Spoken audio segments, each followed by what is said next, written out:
Hi everyone, welcome to MSP knowledge official YouTube channel. और इस video में हम लोग पेरियोडिक क्लासिफिकेशन ऑफ एलिमेंट पढ़ेंगे। ये तुम लोगों का केमिस्ट्री का पोर्शन है। सो इसी के साथ हम लोग ये वीडियो स्टार्ट करते हैं।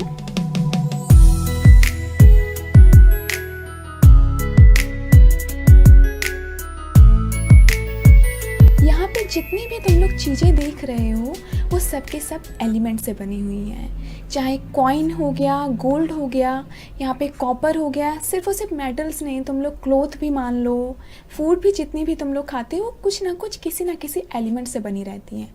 हम एलिमेंट क्या होते हैं? तो एलिमेंट कुछ नहीं, बस बहुत सारे ग्रुप ऑफ एटम्स होते हैं, वो भी सेम टाइप के। तो एलिमेंट्स का मतलब हो गया elements are the substance containing atom only one type, जैसे कि सोडियम, मैग्नीशियम, गोल्ड।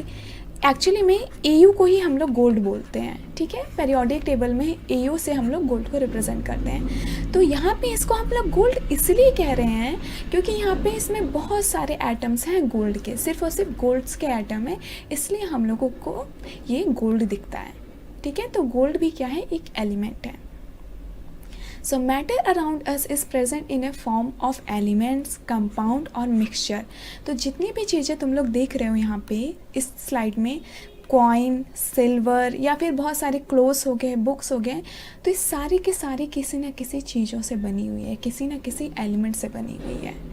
और दो एलिमेंट जब आपस में कंबाइन हो जाते हैं, फिर दो से ज़्यादा भी हो सकते हैं, तो जब बहुत सारे एलिमेंट या फिर कुछ एलिमेंट कंबाइन हो जाते हैं तो वो बनाते हैं कंपाउंड या फिर इसको मिक्सचर भी बोलते हैं। तो वो हम मिक्सचर बनाएंगे या फिर कंपाउंड बनाएंगे। जैसे कि कॉइन, जो हम लोग अभी कॉइन यूज़ करते हैं वो कॉपर और निकल का मिक्सचर रहता है। तो ये बातें याद में रखना। अभी तक टोटल 118 एलिमेंट डिस्कवर हो चुके हैं। So there are 180 element known to us, all these have the different properties. तो उनकी अपनी अलग अलग प्रॉपर्टीज़ हैं। तो ये याद रखना कि अभी तक 118 एलिमेंट डिस्कवर हो चुके हैं। अब सबसे पहली बात कि हम लोग यहाँ पे एलिमेंट्स के बारे में पढ़ रहे हैं। इस चैप्टर का नाम है पेरियोडिक क्लासिफिकेशन ऑफ एलिमेंट। यहाँ पे जितने भी एलिमेंट हैं, जितने डिस्कवर हुए हैं, उनको हम लोग कैसे क्लासीफाई करेंगे वो हम लोग पढ़ते हैं। अब सबसे पहली बात यही आती है कि why do we need to classify this element. क्यों हम लोगों को ज़रूरत पड़ रही है इन सारे के सारे एलिमेंट को क्लासीफाई करने की? हम लोग ऐसे क्यों नहीं पढ़ सकते? एक एक करके हम लोग सारा पढ़ लेंगे, ठीक है। 118 है तो क्या हुआ, पढ़ लेंगे सबको एक एक करके। सो क्यों ज़रूरत पड़ती है हम लोगों को एलिमेंट को क्लासीफाई करने की? तो सबसे पहले यही जान लेते हैं। तो मैं तुम लोगों को कुछ इस तरीके से समझाती हूँ। मान लो तुम लोग एक शॉपिंग मॉल में गए और वहाँ पे सारी चीज़ें ऐसे बिखरी हुई पड़ी हुई हैं, और मैं तुम लोगों को बोलूँ कि तुम लोग मुझे एक नोटबुक ला के दो, ठीक है। तुम लोगों की अपनी साइंस की बुक लेके आ जाओ, ठीक है। ठीक है, तुम लोग चाहो यहाँ से मुझे पूरी उससे अपनी साइंस की 10th क्लास की बुक ढूंढ के ले आओ। अब तुम लोग क्या करोगे? यहाँ से शुरू करोगे ढूंढना और पूरे मॉल में जाओगे। पूरा मॉल तुम लोगों को ढूंढना पड़ेगा और तब जाके तुम्हें एक बुक मिलेगी। मे भी मिल भी सकती है और नहीं भी मिल सकती है। तो तुम लोगों को पूरा ढूंढना पड़ेगा। या फिर मैं बोलूँ कि तुम लोगों को भूख लगी है तो कोई एप्पल लेके आ जाओ, तो भी तुम लोगों को जाके पूरा ढूंढना पड़ेगा। तो ये काफ़ी ज़्यादा मुश्किल रहेगा। बट अगर यही चीज़ अरेंज होती, यही सारी की सारी चीज़ें अरेंज होती जैसे यहाँ पे है, और मैं अगर बोलती तुम लोगों को कि तुम लोग कोई बुक लेके आ जाओ या फिर कोई पेंसिल लेके आ जाओ, तो तुम लोग जाते स्टेशनरी वाले कॉलम में जाते और वहाँ से अपनी चीज़ें ले लेते। उसी तरीके से तुम लोग जाते फ्रूट वाले कॉलम में जाते और वहाँ से फ्रूट्स ले लेते जो भी तुम लोगों को पसंद रहती है। तो कहने का मतलब है क्लासिफिकेशन करने से चीज़ें क्या है वो आसान बन जाती हैं। हमें ईज़िली पता चल जाता है कि वो चीज़ें कहाँ पे रहेंगी। इवन तुम लोग फ्रूट्स वाले सेक्शन में जाओगे तो तुम्हें सारी की सारी चीज़ें फ्रूट्स ही मिलेंगी। तो अगर तुम्हें भूख लगी है तो तुम लोग खाने वाले सेक्शन में जाओगे, और अगर तुम्हें कपड़े उपड़े चाहिए तो तुम लोग दूसरे सेक्शन में जाओगे। तो हमें पता रहता है कहाँ पे जाना है और चीज़ें आसान हो जाती हैं। Classification of element in a group provide a fix pattern in which element change their property periodically. periodic table made the study of physical and chemical properties of elements simple and organized। तो क्या होता है कि जब हम लोग periodic table में सारे एलिमेंट्स के ग्रुप बना लेते हैं तो हर एक ग्रुप की सेम केमिकल और फिजिकल प्रॉपर्टीज सेम रहती है, मतलब इनकी प्रॉपर्टीज सेम रहेंगी। तो हम लोगों को पूरे ग्रुप के बारे में पढ़ने की ज़रूरत नहीं रहती है, हम लोग बस कुछ एलिमेंट्स के बारे में पढ़ लेते हैं स्टार्टिंग के, फिर हम लोग जान जाते हैं कि बाकी के जो बचे हुए एलिमेंट हैं वो सेम प्रॉपर्टीज शो कर रहे होंगे। तो इसी वजह से क्लासिफिकेशन करना बहुत ज़्यादा इम्पॉर्टेंट है। इससे क्या होती है, हमारी जो स्टडी है वो बहुत ही ज़्यादा ईजी हो जाती है। तो हम लोगों को पूरे के पूरे 118 एलिमेंट्स नहीं पढ़ने पड़ते, बस उनको हम लोगों ने जिस ग्रुप में डिवाइड किया है उन ग्रुप्स के बारे में जान लेते हैं, बाकी सब लोग सेम शो करते हैं। उसी तरीके से ये हम लोगों का मॉडर्न पीरियोडिक टेबल है जो हम लोग आज पढ़ते हैं, बट ये पीरियोडिक टेबल लाने के लिए भी बहुत सारे लोगों ने बहुत मेहनत की है। तो तुम लोगों को सिर्फ और सिर्फ 3 साइंटिस्ट के बारे में पढ़ना है, तो हम लोग एक एक करके इन तीनों साइंटिस्ट के बारे में पढ़ते हैं। तो जिनकी वजह से ये जो हमारा पीरियोडिक टेबल है वो आज जाके बन पाया है, इसको हम लोग मॉडर्न पीरियोडिक टेबल बोलते हैं। आजकल हम लोग मतलब आज के टाइम पे हम लोग यही पढ़ते हैं। सो अब हम लोग बात करते हैं ये मॉडर्न पीरियोडिक टेबल आया कैसे, मतलब इसको बनाने में कितने साइंटिस्ट ने मदद की, योगदान दिया अपना। तो सबसे पहले साइंटिस्ट थे डोबेरियन। तो इन्होंने ही सबसे पहले स्टार्ट किया था क्लासिफिकेशन ऑफ एलिमेंट करना, मतलब एलिमेंट को एक ग्रुप में बांटना। तो उन्होंने क्या किया था, उन्होंने 3 ग्रुप के 3 एलिमेंट के ग्रुप बनाए थे। तो इनके जो ग्रुप थे उनमें 3 एलिमेंट्स रहते थे बस, ठीक है। मान लो ये उनका एक ग्रुप है, ग्रुप 1, तो इसके अंदर सिर्फ और सिर्फ 3 एलिमेंट रहेंगे और ये तीनों के तीनों अरेंज रहेंगे इंक्रीजिंग एटॉमिक मासेस से। तो ये सारे के सारे इंक्रीजिंग एटॉमिक मासेस। अब एटॉमिक मासेस क्या होते हैं, तो ये जो एटम होता है, मान लो ये एटम का न्यूक्लियस है जो पॉजिटिवली चार्ज रहता है और ये इलेक्ट्रॉन रिवॉल्व कर रहे होते हैं। तो यहाँ पे इलेक्ट्रॉन रिवॉल्व कर रहे होते हैं, न्यूक्लियस के अंदर होता है प्रोटॉन और न्यूट्रॉन, न्यूक्लियस के अंदर प्रोटॉन न्यूट्रॉन रहता है और इलेक्ट्रॉन ही घूम रहे होते हैं। तो ये जो एटम्स हैं इसमें जितना भी न्यूक्लियस का मास रहता है वही रहता है उसका एटॉमिक मास। तो न्यूक्लियस के मास को ही हम लोग एटॉमिक मास बोलते हैं। तो न्यूक्लियस के अंदर है क्या, प्रोटॉन और न्यूट्रॉन। तो प्रोटॉन प्लस न्यूट्रॉन के मास को ही हम लोग एटॉमिक मास बोलते हैं। तो जितने भी उसके अंदर प्रोटॉन और न्यूट्रॉन रहेंगे उसी को हम लोग एटॉमिक मास बोलेंगे। उसी तरीके से एटॉमिक नंबर क्या होता है, तो किसी भी एटम में जितने नंबर ऑफ प्रोटॉन रहते हैं उसी को हम लोग एटॉमिक नंबर बोलते हैं। और ये तो तुम लोगों को पता ही है कि एटम में प्रोटॉन और इलेक्ट्रॉन इक्वल रहते हैं, जितने पॉजिटिव चार्ज रहते हैं उतने ही नेगेटिव चार्ज रहेंगे, इसी वजह से जो एटम है वो न्यूट्रल रहता है। कंफ्यूज तो नहीं हो गया ना, तो मैं समझा देती हूँ कि प्रोटॉन इक्वल टू इलेक्ट्रॉन होते हैं। Electron, proton positively charge particle रहते हैं, इलेक्ट्रॉन नेगेटिवली चार्ज पार्टिकल रहते हैं। तो किसी भी एटम में प्रोटॉन और इलेक्ट्रॉन इक्वल रहते हैं, इसीलिए जो है एटम न्यूट्रल रहता है। और प्रोटॉन प्लस न्यूट्रॉन को हम लोग बोलते हैं एटॉमिक मास, क्योंकि यही दोनों तो न्यूक्लियस बनाते हैं।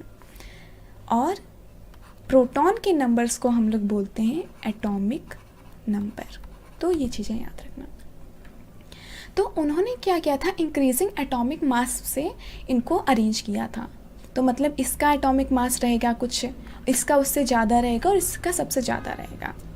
और उन्होंने ये बताया कि अगर हम लोग फर्स्ट एलिमेंट और सेकंड और थर्ड एलिमेंट, फर्स्ट और थर्ड एलिमेंट के मास को प्लस करके डिवाइड कर दे 2 से, तो हम लोगों को इस सेकंड एलिमेंट का मास पता चल जाएगा। अभी मैं बताती हूँ, अभी मैं एग्जांपल के साथ बताऊँगी तब समझ में आ जाएगा। So when elements are arrange in order of increasing atomic masses, group of 3 elements जिनको ट्राइड्स बोलते हैं, मतलब 3 ग्रुप थे, मतलब 3 एलिमेंट का एक ग्रुप था, तो इसलिए हम लोग वर्ड यूज़ करते हैं ट्राइड। तो यहाँ पे 3 एलिमेंट्स थे, 3 elements in 1 group having similar chemical properties are obtain. तो इनके जो एक ग्रुप थे इनमें सिमिलर केमिकल प्रॉपर्टीज थी। The atomic mass of middle element of the triads are रफली the average of atomic masses of two other element. तो दोनों अदर जो दो अदर एलिमेंट्स थे, वेट में कलर चेंज कर लेती हूँ।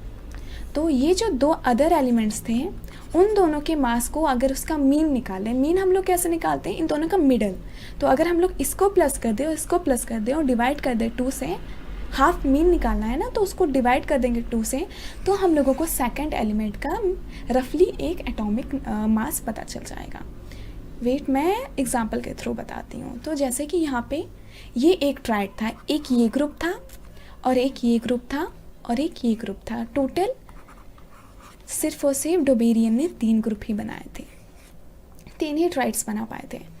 तो जैसे मान लो यहाँ पे मैं फर्स्ट ग्रुप की बात करूँ, लिथियम, तो फर्स्ट मेंबर है लिथियम, सेकंड है सोडियम और थर्ड नंबर है पोटेशियम। तो उन्होंने कहा था कि फर्स्ट एलिमेंट और लास्ट एलिमेंट यानी इनका जो एटॉमिक मास है लिथियम का 6.9 plus atomic mass of potassium 39, इसको अगर मैं प्लस करके डिवाइड कर दूँ 2 से तो ये आएगा 22.95। ठीक है, मैंने यहाँ से देखा है, ओके मैं कैलकुलेट नहीं किया। सो ये चीज़ जो है ये रफली है एटॉमिक मास ऑफ सोडियम के। तो यही रफली है, एग्जैक्ट नहीं है, रफली आइडिया मिलता है, अप्रॉक्स वैल्यू मिलती है।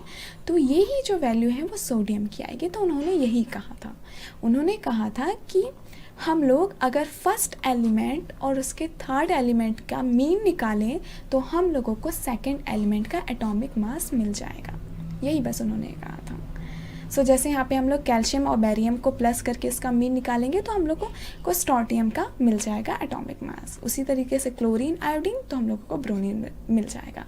तो यही जो 9 एलिमेंट्स थे उन्हीं को उन्होंने डिस्कवर किया था, उन्हीं को उन्होंने ग्रुप किया था। तो ये बात याद रख लेना।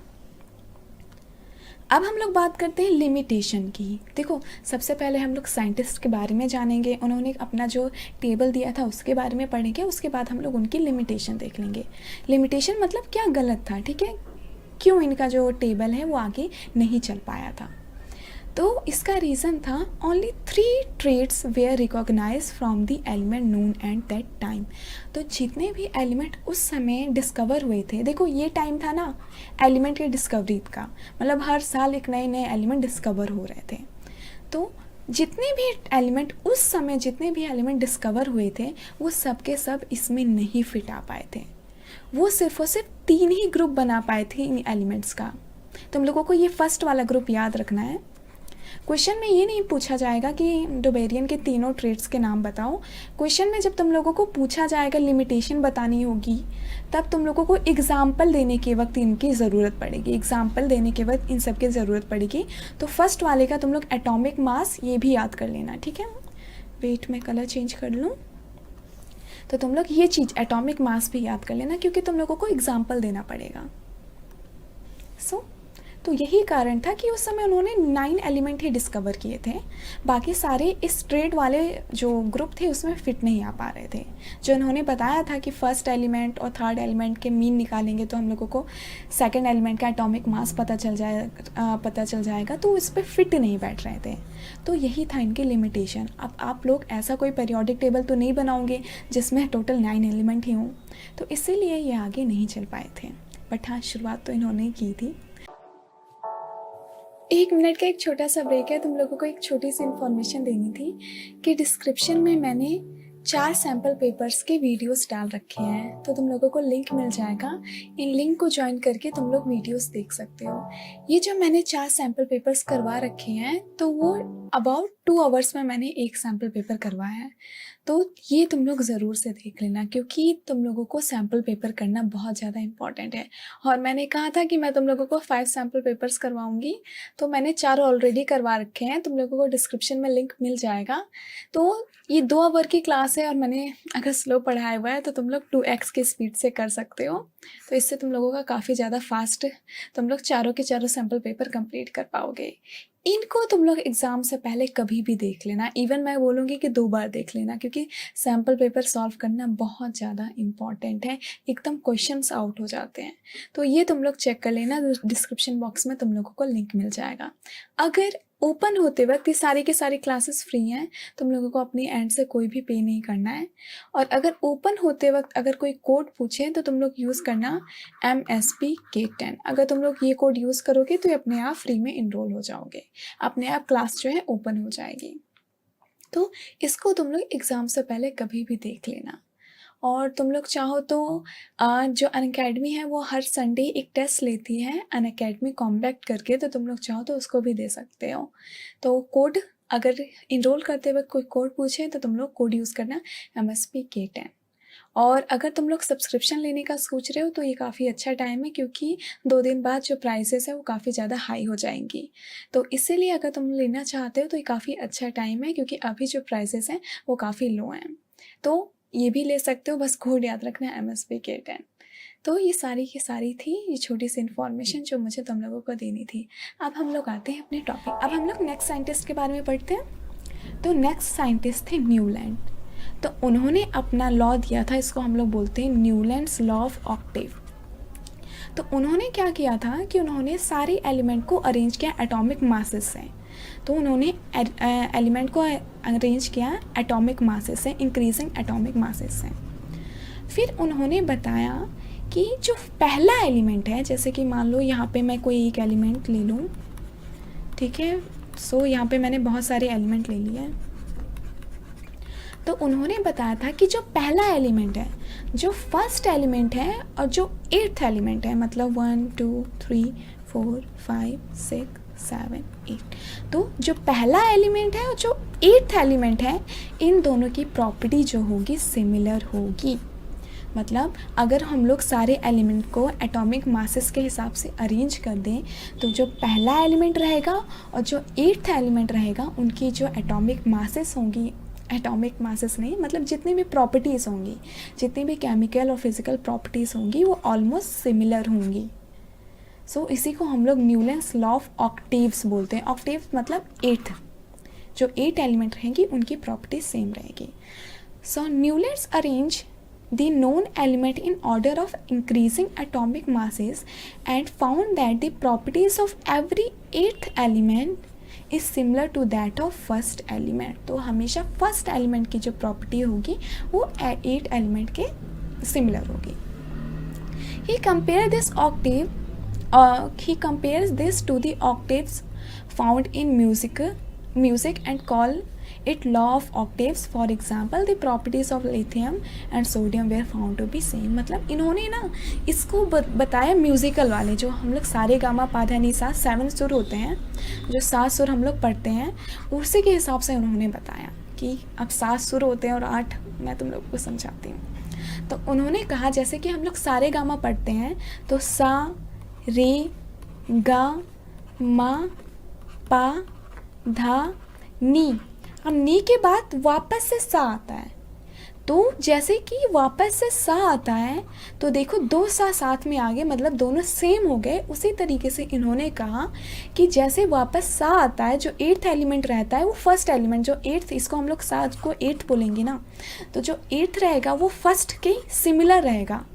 उसी तरीके से पेरियोडिक एलिमेंट्स भी जो हैं, जो 8th एलिमेंट रहेगा, जो इन्होंने पेरियोडिक लॉ दिया था, उसमें जो 8th एलिमेंट हमेशा जो रहेगा वो सिमिलर रहेगा फर्स्ट वन के। ये डोरे में एक्चुअली में ना इंग्लिश में वेस्टर्न में सा को डो बोलते हैं, आर को रे बोलते हैं, मी तो डो रे मी फा सो लाटी, तो ये भी है, हम लोग सारे गामा बोलते हैं। तो जैसे कि हाइड्रोजन है, तो हाइड्रोजन फर्स्ट एलिमेंट है, second, third, fourth, fifth, sixth, 7th और 8th। तो देख रहे होगे कि सोडियम और फ्लोरीन, जो हाइड्रोजन 1 है और फ्लोरीन 8th नंबर पे, तो इन दोनों की जो प्रॉपर्टी है वो सिमिलर होगी। उसी तरीके से क्लोरीन के सिमिलर होगी। तो उन्होंने बस इतना कहा था कि हमेशा जो फर्स्ट एलिमेंट होंगे और जो 8th एलिमेंट होंगे, उन दोनों की जो प्रॉपर्टीज़ होगी वो सेम होगी, सेम प्रॉपर्टीज़ वो सेम मतलब शो करेंगे। तो यही था law of octaves, Newlands law of octave. तो अब हम लोग इनके लिमिटेशन जान लेते हैं कि आखिर इनका जो ये रूल है वो आगे क्यों नहीं चल पाया। तो limitation of Newlands law of octave की क्या थी? It was applicable up to calcium for lighten elements only. तो इनका जो ये जो लॉ था ये सिर्फ और सिर्फ जो लाइटर जो एलिमेंट्स थे उन्हीं के लिए एप्लीकेबल था।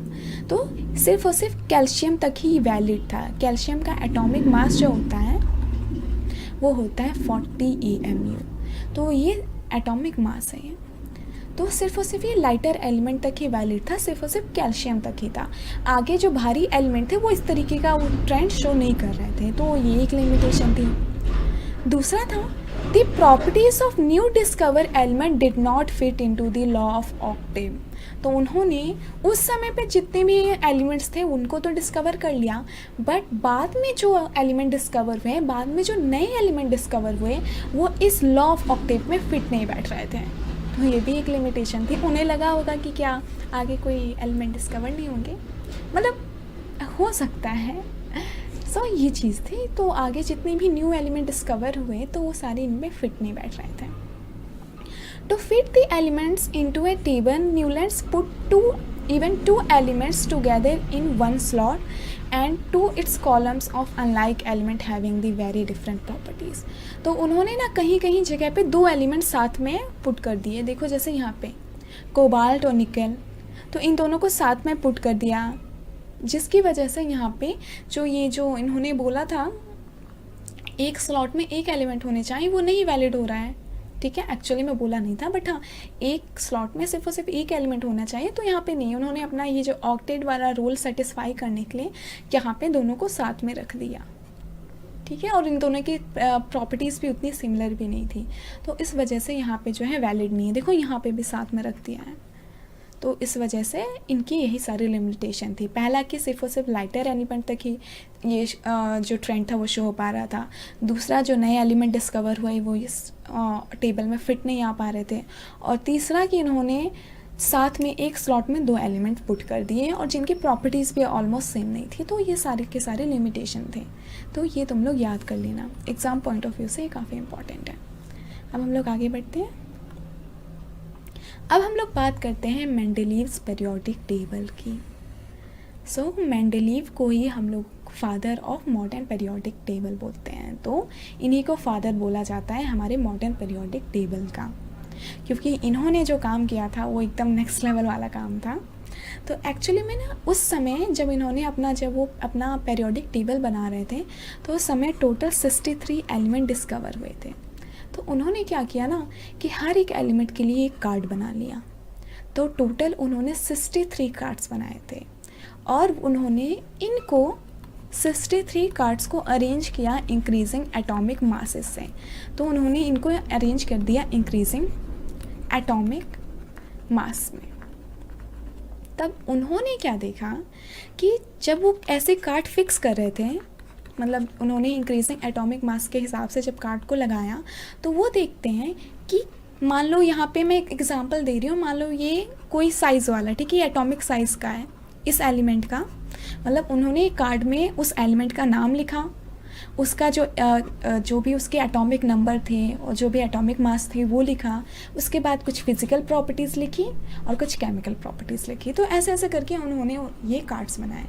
तो वो देखते हैं कि जैसे कुछ दिन बाद, मतलब ये कार्ड हो गया, इसकी ही जैसे प्रॉपर्टीज़ शो हो रही है बाद में कुछ एलिमेंट्स की, ठीक है, फिर इसके जैसी प्रॉपर्टीज़ आगे शो रही होंगी अदर एलिमेंट्स की, मतलब कुछ पर्टिकुलर टाइम बाद ये जितने भी प्रॉपर्टीज़ हैं खुद को रिपीट कर रहे हैं, मतलब खुद को रिपीट कर रहे हैं। जैसे एग्जांपल दूं कि मान लो इस एलिमेंट का साइज़ इतना था, ठीक है, एटॉमिक साइज़ इतना था, फिर ट्रेंड था कि धीरे धीरे जो साइज़ है वो कम होता जा रहा है, फिर अचानक से सेम इसी के जैसा ऑलमोस्ट सेम साइज़ वापस आ जा रहा है, फिर ट्रेंड क्या हो रहा है कि धीरे धीरे साइज़ कम होता जा रहा है। मतलब प्रॉपर्टीज़ खुद को रिपीट कर रही हैं, खुद को रिपीट कर रही हैं। तो ये उन्होंने देखा, तो फिर उसके बाद उन्होंने अपना टेबल दिया। इसके बारे में अब हम लोग जान लेते हैं। When elements are arranged in order of increasing atomic masses, तो इन्होंने जो अपना टेबल जो दिया था वो increasing atomic masses के हिसाब से था। The element with similar properties occur in regular interval, मतलब कि कुछ प्रॉपर्टीज़, कुछ सिमिलर प्रॉपर्टीज़ हर एक रेगुलर इंटरवल के बाद रिपीट हो रही थी।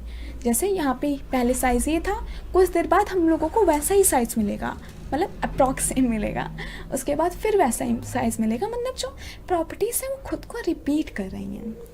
तो उन्होंने अपना दिया periodic law the properties of element are the periodic function of their atomic masses. तो ये तुम लोग एग्जैक्ट इसी वर्ड को याद कर लोगे, इसको एकदम छेड़ोगे नहीं, ठीक है। ये उनका पेरियोडिक लॉ था, मतलब कि जो उनका पेरियोडिक टेबल था वो किस पे डिपेंड करता था, तो इसी को ही ये याद कर लोगे, एग्जैक्ट यही वर्डिंग याद करना, इसको छेड़ना नहीं। ये एक लॉ था, तो लॉ को कभी भी आगे पीछे अपने वर्ड्स में नहीं लिखे जा सकते, तो ये तुम लोग याद कर लोगे, ठीक है।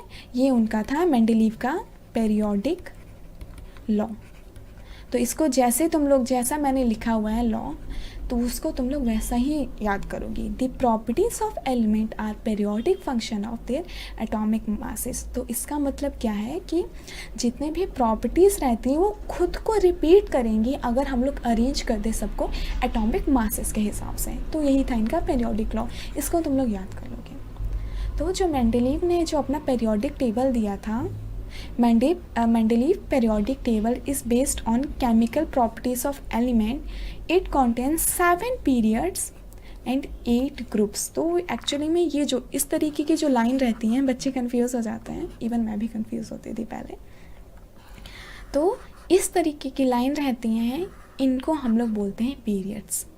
तो इनको हम लोग पीरियड्स बोलते हैं, ये हो गए पीरियड्स, ठीक है।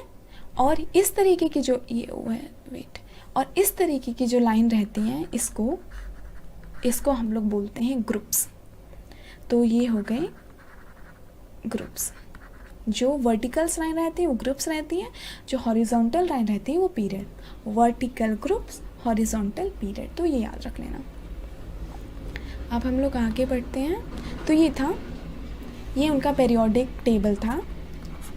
अब हम लोग सबसे पहले बात कर लेते हैं एक एक करके कि इन्होंने जो पेरियोडिक टेबल दिया था उसकी क्या विशेषताएं थी, क्या मेरिट्स थे, क्यों ये एकदम एडवांस टाइप का था, क्यों इनको हम लोग father of modern periodic table बोलते हैं, मतलब father of modern periodic table. हाँ,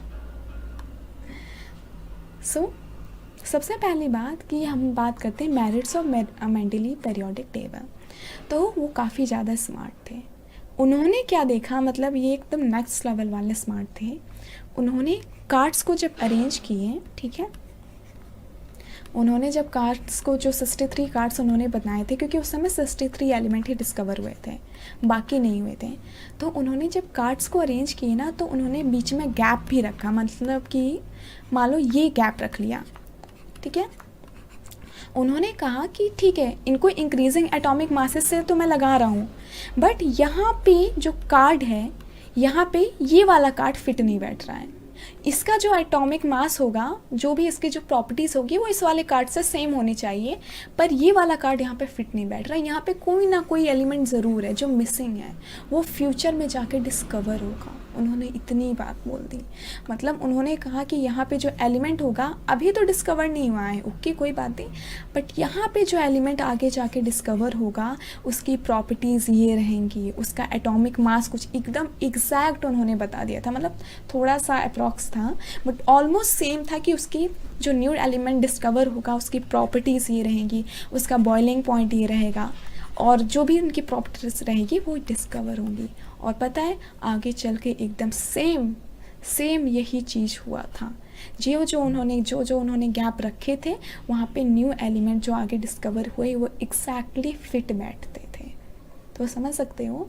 तो उन्होंने एक्चुअली में, तुम्हारे बुक में 3 है, तो उन्होंने एक जगह छोड़ दी थी, वो जगह का नाम था एका सिलिकॉन, ठीक है। तो उन्होंने एक गैप छोड़ा था, उस गैप का नाम रखते हैं, मतलब कि वहाँ पे एक एलिमेंट डिस्कवर होगा जिसका नाम एका सिलिकॉन होगा, मतलब वो जस्ट सिलिकॉन के बाद आएगा, तो इसलिए सिलिकॉन के बाद आएगा, इसलिए उन्होंने लिखा था एका सिलिकॉन। उस समय उनको मालूम नहीं था कि ये नाम क्या होगा।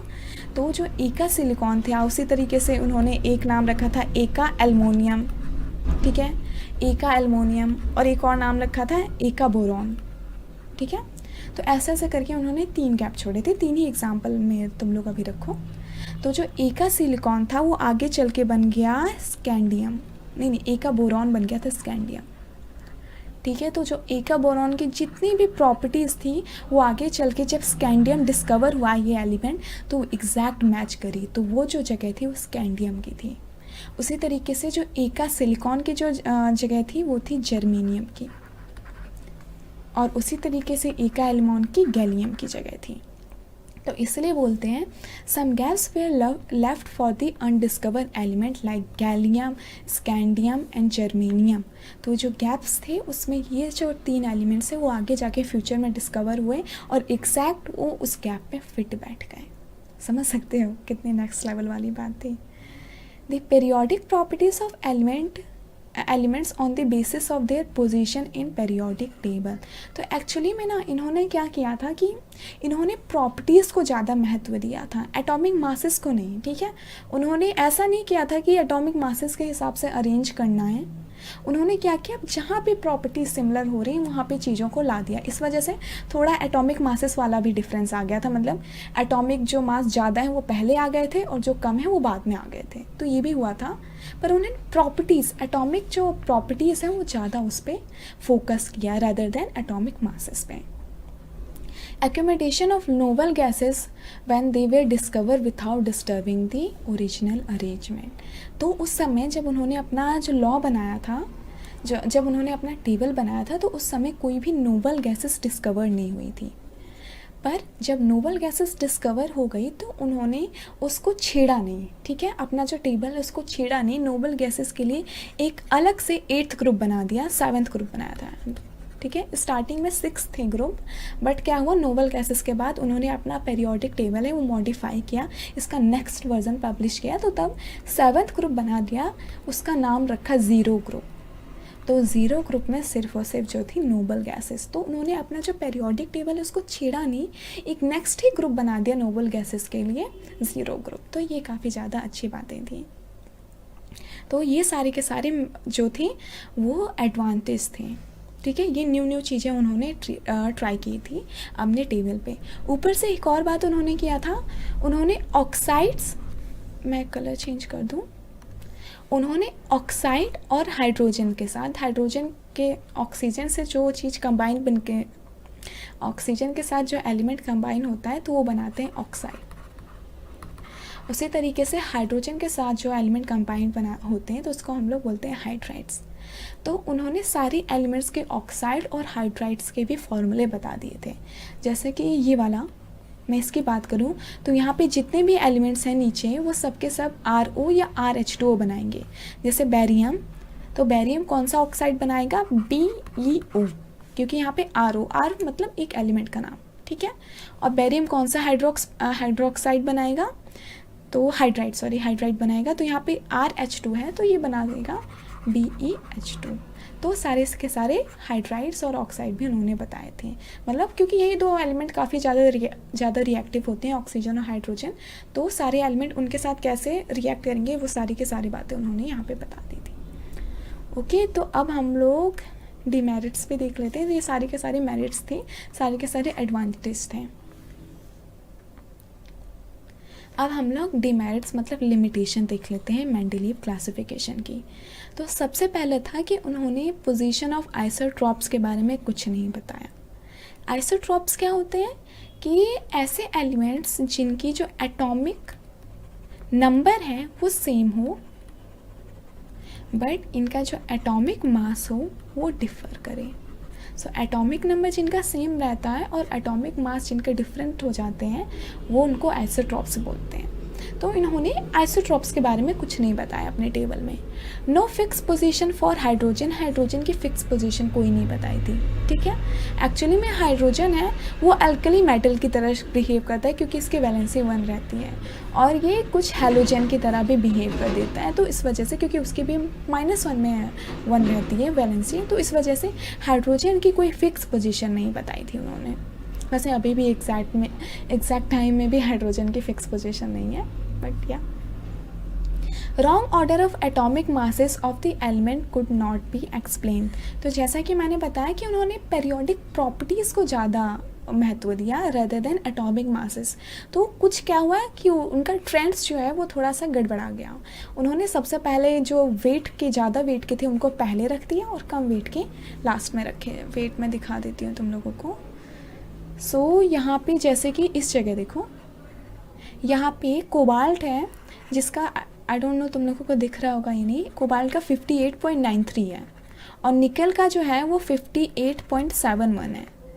सो निकल को पहले होना चाहिए था और कोबाल्ट को बाद में, तो यहाँ पे ये चीज़ें नहीं हो पा रही हैं, ठीक है। तो इस वजह से ये भी एक डिमेरिट था। और ये भी एक डिमेरिट था कि इन्होंने ग्रुप 8 में 3 एलिमेंट रख दिए, तो वो भी इन्होंने गड़बड़ कर दी कि एक एलिमेंट में एक बॉक्स में 3 एलिमेंट फिट कर दिए, तो ये भी उन्होंने गड़बड़ कर दी।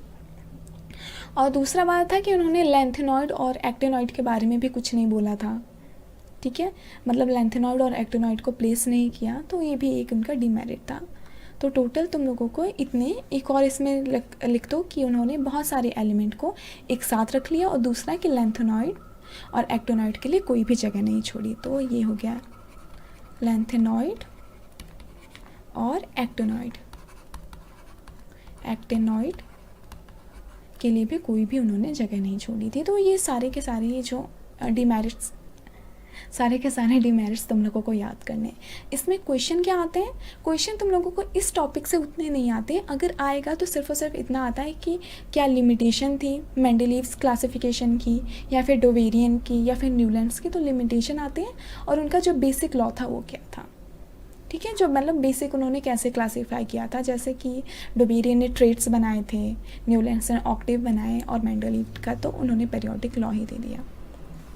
ये तुम लोगों की एनसीईआरटी का इंडेक्स क्वेश्चन है, तो इसको भी हम लोग कर लेते हैं।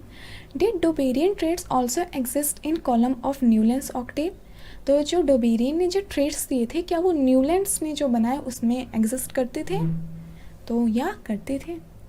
Yes, Doverian traits also exist in Newland's octave. Example lithium, sodium, potassium. तो मैं दिखा देती हूँ, ठीक है, मैं उस जगह लेके आ जाती हूँ, तुम लोग एग्जाम्पल से समझोगे। तो ये था न्यूलैंड्स का ऑक्टेव, मैं कलर चेंज कर लूँ। तो देखो ये न्यूलैंड्स का ऑक्टेव था, और यहाँ पे डोवेरियन ने जो 3 ट्रेट दिए थे, लिथियम, सोडियम, पोटेशियम, वो भी एग्जिस्ट कर रहे थे, तो ये भी एग्जिस्ट करते थे। नेक्स्ट क्वेश्चन करें। सो नेक्स्ट क्वेश्चन था what were the limitation of Dobereiner classification. तो डोबेरियन ने जो अपना क्लासिफिकेशन दिया था उसकी लिमिटेशन क्या थी? तो उसकी लिमिटेशन यही थी कि उस समय सिर्फ और सिर्फ 9 एलिमेंट ही डिस्कवर हो पाए, 9 ही एलिमेंट वो ट्रेंड शो कर पाए थे। तो जो मतलब यहाँ पे वही चीज़ लिखी हुई है। तो टोटल 9 एलिमेंट्स थे, उन्होंने 3 के ग्रुप्स बनाए थे, तो सिर्फ और सिर्फ 9 ही एलिमेंट उस तरीके के ट्रेड शो कर पा रहे थे, बाकी सारे नहीं कर पा रहे थे। तो यही उसकी लिमिटेशन थी। और थर्ड क्वेश्चन है what are the limitation of Newlands law of octave. तो न्यूलैंड्स ने जो अपना लॉ दिया था उसकी क्या क्या लिमिटेशन थी? तो ये थी लिमिटेशन के इट वॉज सिर्फ और सिर्फ लाइटर एलिमेंट्स तक ही डिस्कवर, मतलब ये ट्रेंड शो करता था कैल्शियम तक ही, जिसका एटॉमिक मास है 40। Properties of new discover element fit नहीं बैठ रहे थे उनके टेबल में। उसी तरीके से उन्होंने एक स्लॉट में बहुत सारे एलिमेंट को भी डाल दिया था, एक स्लॉट में 2 एलिमेंट को भी पुट कर दिया था। तो ये सारी की सारी लिमिटेशन थी। सो आई होप तुम लोगों को ये बातें अच्छे से समझ में आ गई होंगी। सिर्फ और सिर्फ इसी टाइप के क्वेश्चन आते हैं इसमें कि उनकी लिमिटेशन क्या थी। तो ये जो स्लाइड है वो इनफ है, जो भी मैंने जितना भी तुम लोगों को बताया इस टॉपिक के लिए इनफ है। इसमें ज़्यादा एकदम महारत हासिल करना ये बेवकूफ़ी है। तो तुम लोग इसको ज़रूर से कर लेना, और इसका PDF तुम लोगों को डिस्क्रिप्शन में मिल जाएगा, तो तुम लोग वहाँ से डाउनलोड कर लेना। तो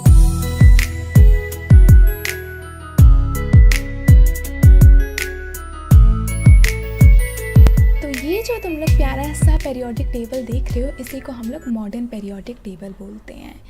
ये बहुत सारी कोशिशों के बाद आया है, मतलब बहुत सारे साइंटिस्ट ने अपना पेरियोडिक टेबल बनाया जो कि अनसक्सेसफुल रहा।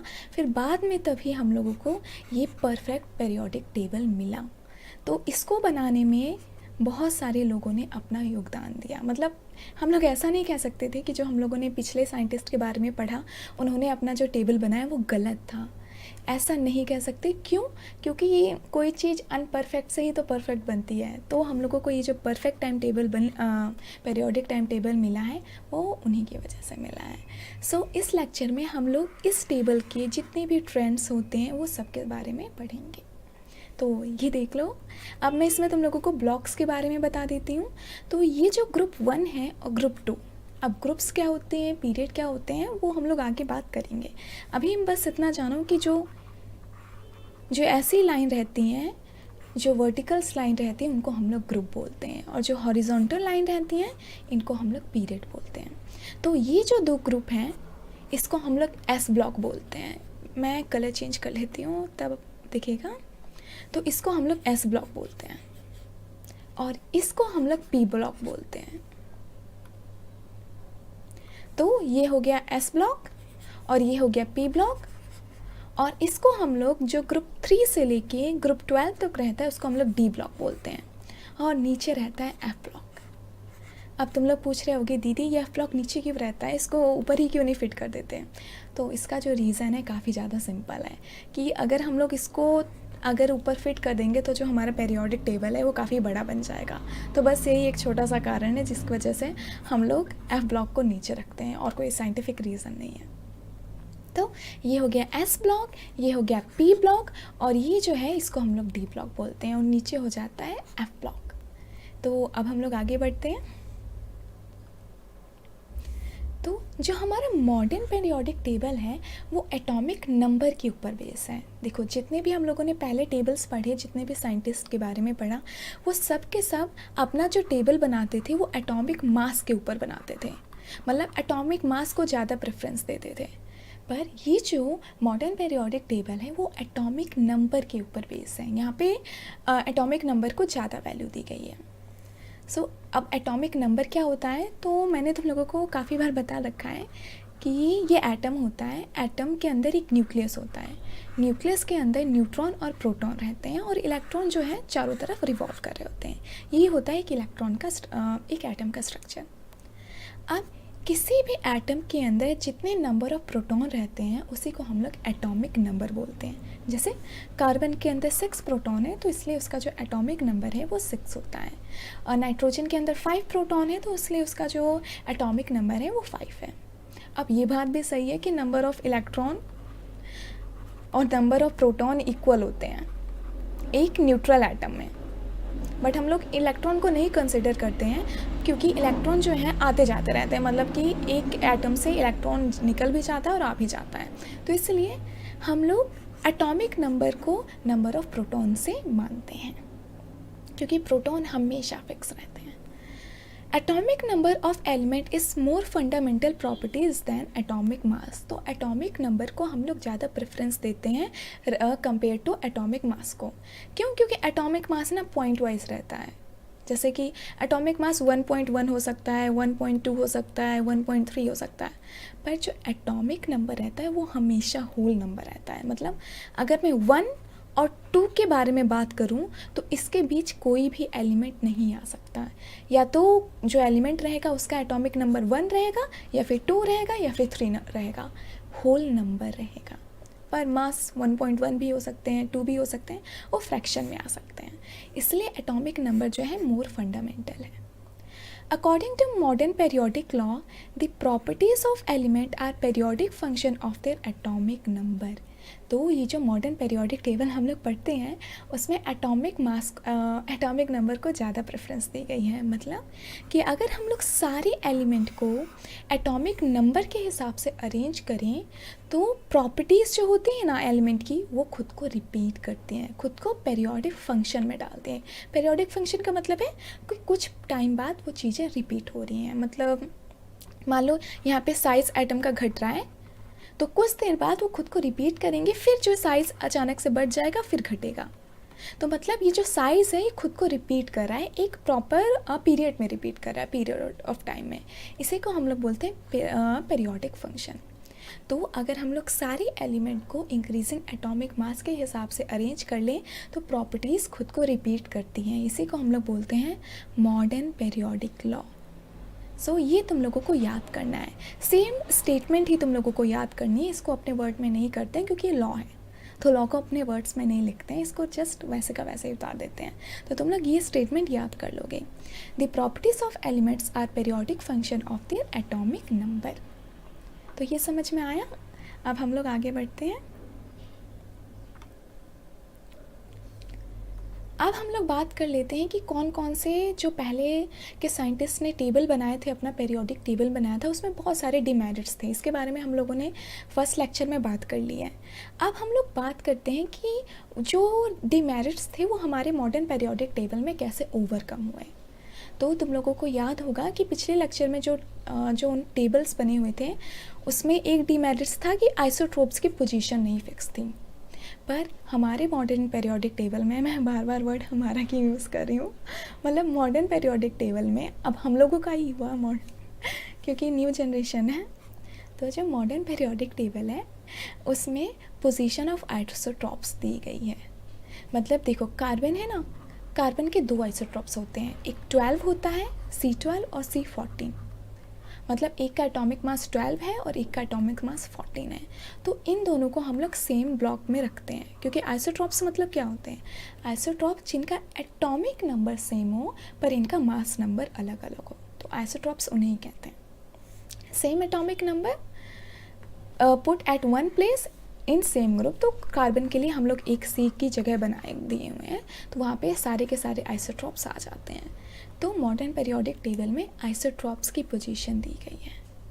और मॉडर्न पेरियोडिक टेबल में कोई डिफेक्ट नहीं है, मतलब वो इंक्रीजिंग एटॉमिक मास के साथ अरेंज हैं, साथ ही साथ वो इंक्रीजिंग एटॉमिक नंबर के साथ साथ अरेंज तो हैं, इसमें तो कोई डाउट नहीं है, ठीक है। पर साथ ही साथ वो इंक्रीजिंग एटॉमिक मास के साथ भी अरेंज हैं। तो उसमें कोई भी डिफेक्ट नहीं आया है कि मतलब कभी भी ऐसा नहीं हुआ है कि जो हायर मास वाला एलिमेंट है वो पहले आ जाए और जो लाइटर मास वाला एलिमेंट है वो बाद में आए, ऐसा कोई भी केस नहीं है।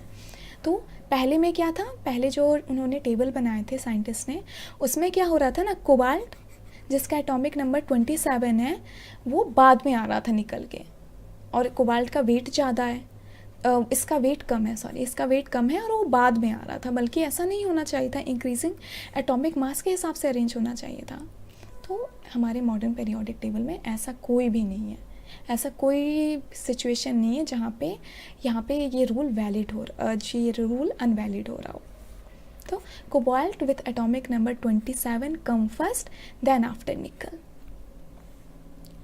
Unlike atomic masses, atomic number is always whole number, so there is no element between hydrogen and helium। तो जैसा कि मैंने पहले बताया कि जो एटॉमिक नंबर रहते हैं वो होल नंबर रहते हैं, तो इस वजह से कोई और 2 एलिमेंट के बीच में नहीं आ सकता है। जैसे हाइड्रोजन का एटॉमिक नंबर 1 है और हीलियम का 2 होता है, तो इन दोनों के बीच में कोई और एलिमेंट नहीं आ सकता, क्योंकि या तो 1 एटॉमिक नंबर होगा या तो 2 रहेगा। बस यही लाइन यही कह रही है। एटॉमिक नंबर को हम लोग Z से रिप्रेजेंट करते हैं, और एटॉमिक नंबर होता है क्या है, नंबर ऑफ प्रोटॉन। ये सारी चीज़ें तो हम लोगों को पता ही है, बस मैं रिवीजन करवा रही हूँ। अब बात करते हैं हमारे मॉडर्न पेरियोडिक टेबल में कितने वर्टिकल कॉलम्स और हॉरिजॉन्टल रोज रहती हैं। तो हमारे मॉडर्न पेरियोडिक टेबल में टोटल 18 वर्टिकल्स कॉलम हैं, जिनको हम लोग ग्रुप बोलते हैं। ग्रुप मतलब वर्टिकल मतलब ये वाली लाइन जो ऐसे ऐसे रहती हैं उसको हम लोग वर्टिकल लाइंस बोलते हैं। वो टोटल कितनी है, 18 है, जिनको हम लोग ग्रुप बोलते हैं। और 7 हॉरिजॉन्टल रोज हैं। हॉरिजॉन्टल रोज मतलब ऐसे लाइन। तो टोटल कितनी है, 7 है। तो ये याद कर लेना तुम लोग, 18 ग्रुप्स हैं और 7 पीरियड्स हैं। हॉरिजॉन्टल रोज को हम लोग पीरियड बोलते हैं। तो आई होप तुम लोगों को ये सारी की सारी बातें अच्छे से समझ में आ गई होंगी। अब हम लोग आगे बढ़ते हैं। तो ये रहा तुम लोगों का मॉडर्न पेरियोडिक टेबल।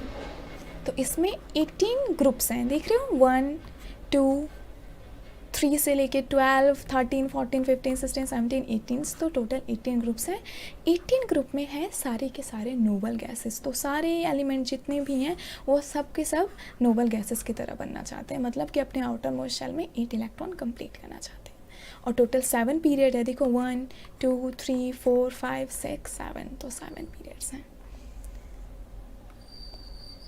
अब आगे बढ़ने से पहले हम लोग इलेक्ट्रॉनिक कॉन्फ़िगरेशन के बारे में जान लेते हैं, उसके बाद फिर हम लोग सारे ट्रेंड्स के बारे में पढ़ लेंगे।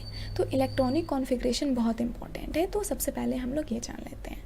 इलेक्ट्रॉनिक कॉन्फ़िगरेशन मतलब कि हम लोग एटम्स के अंदर इलेक्ट्रॉन कैसे फिल करते हैं, इसी को हम लोग इलेक्ट्रॉनिक कॉन्फ़िगरेशन बोलते हैं। अब देखो, एक एटम में जो इलेक्ट्रॉन रहते हैं वो चारों तरफ रिवॉल्व कर रहे होते हैं और वो एक पाथ फॉलो करते हैं, वो एक फिक्स ऑर्बिट में हमेशा रिवॉल्व करते हैं, उनको हम लोग शेल बोलते हैं। मतलब जो एटम का जो पाथ रहेगा उसी को हम लोग शेल बोलते हैं, जिस रास्ते वो घूम रहे होंगे। तो शेल्स के अंदर ही जो एटम्स हैं वो रिवॉल्व करते हैं।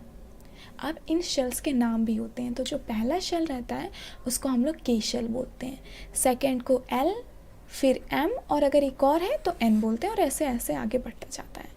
तो फर्स्ट शेल को हम लोग बोलते हैं के शेल, सेकेंड को एल, थर्ड को एम और फोर्थ को N.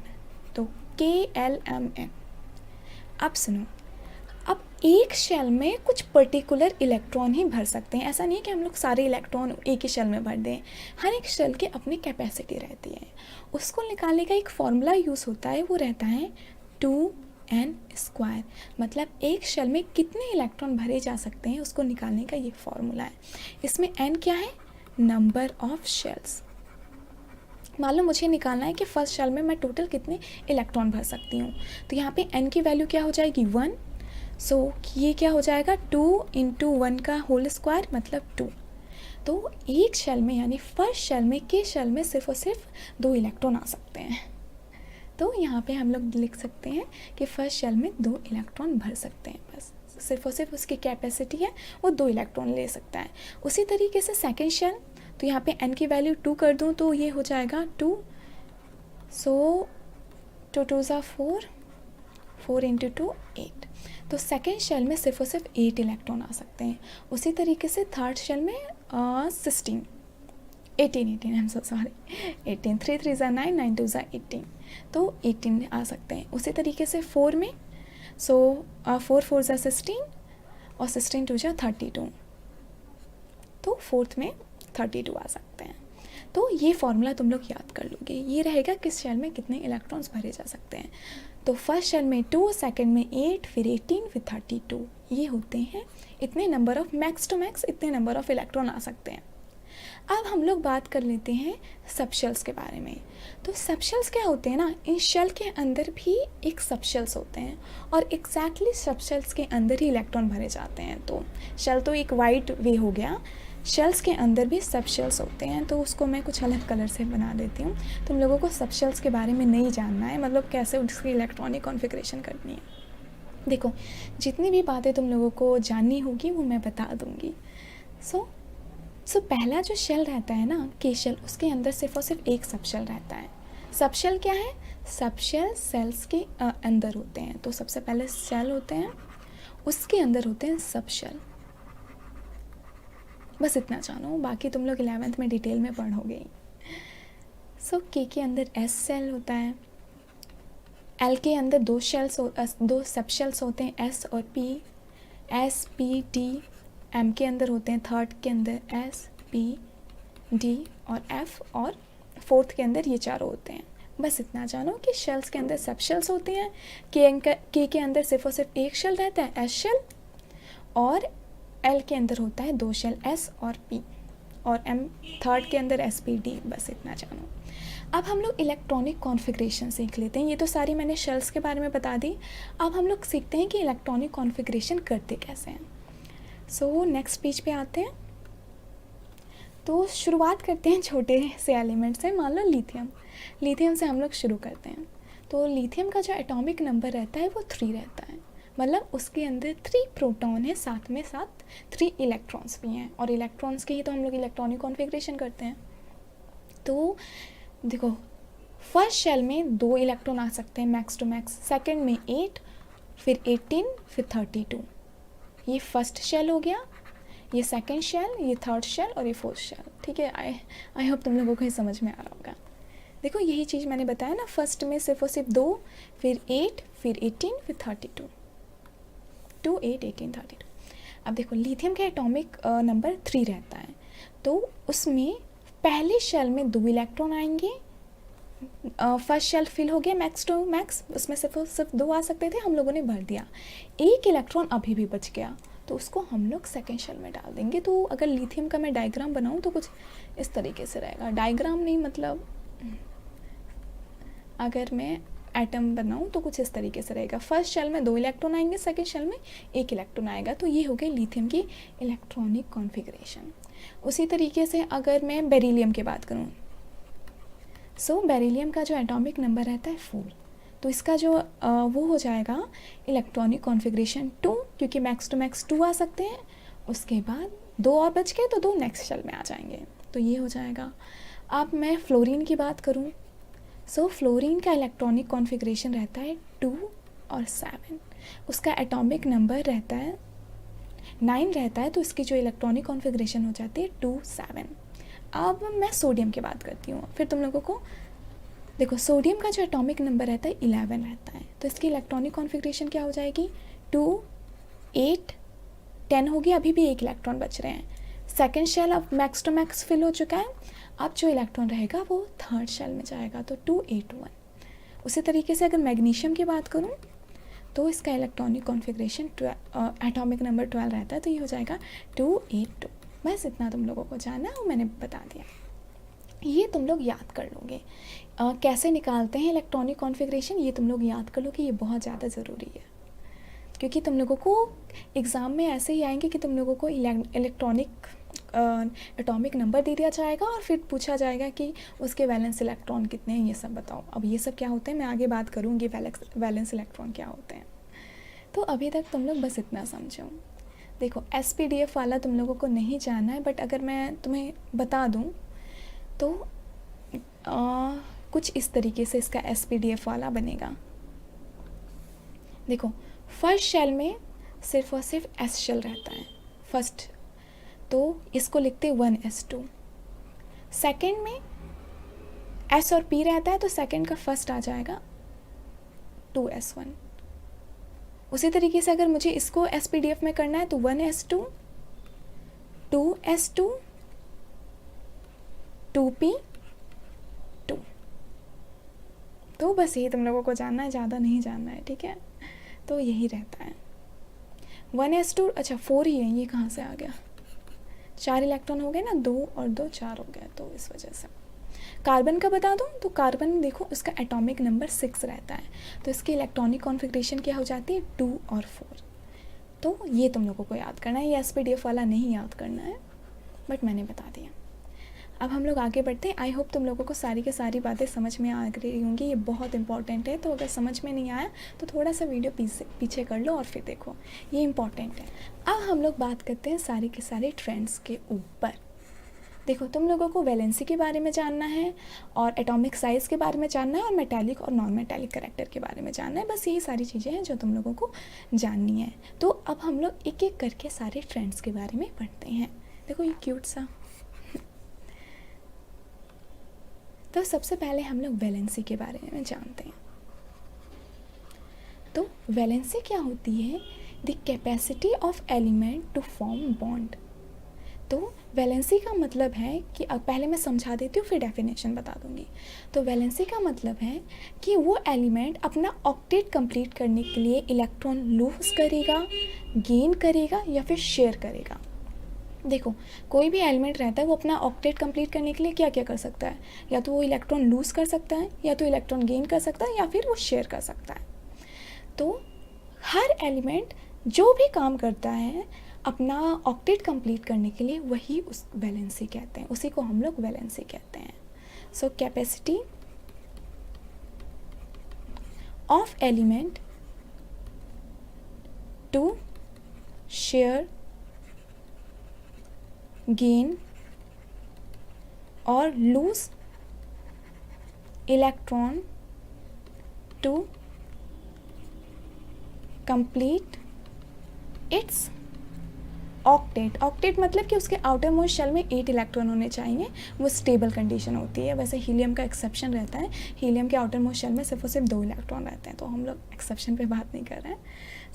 So the capacity of electron, the capacity of element है, ठीक है। The capacity of element to share, gain और lose electron to complete its octet is called valency. इसी को हम लोग वैलेंसी बोलते हैं।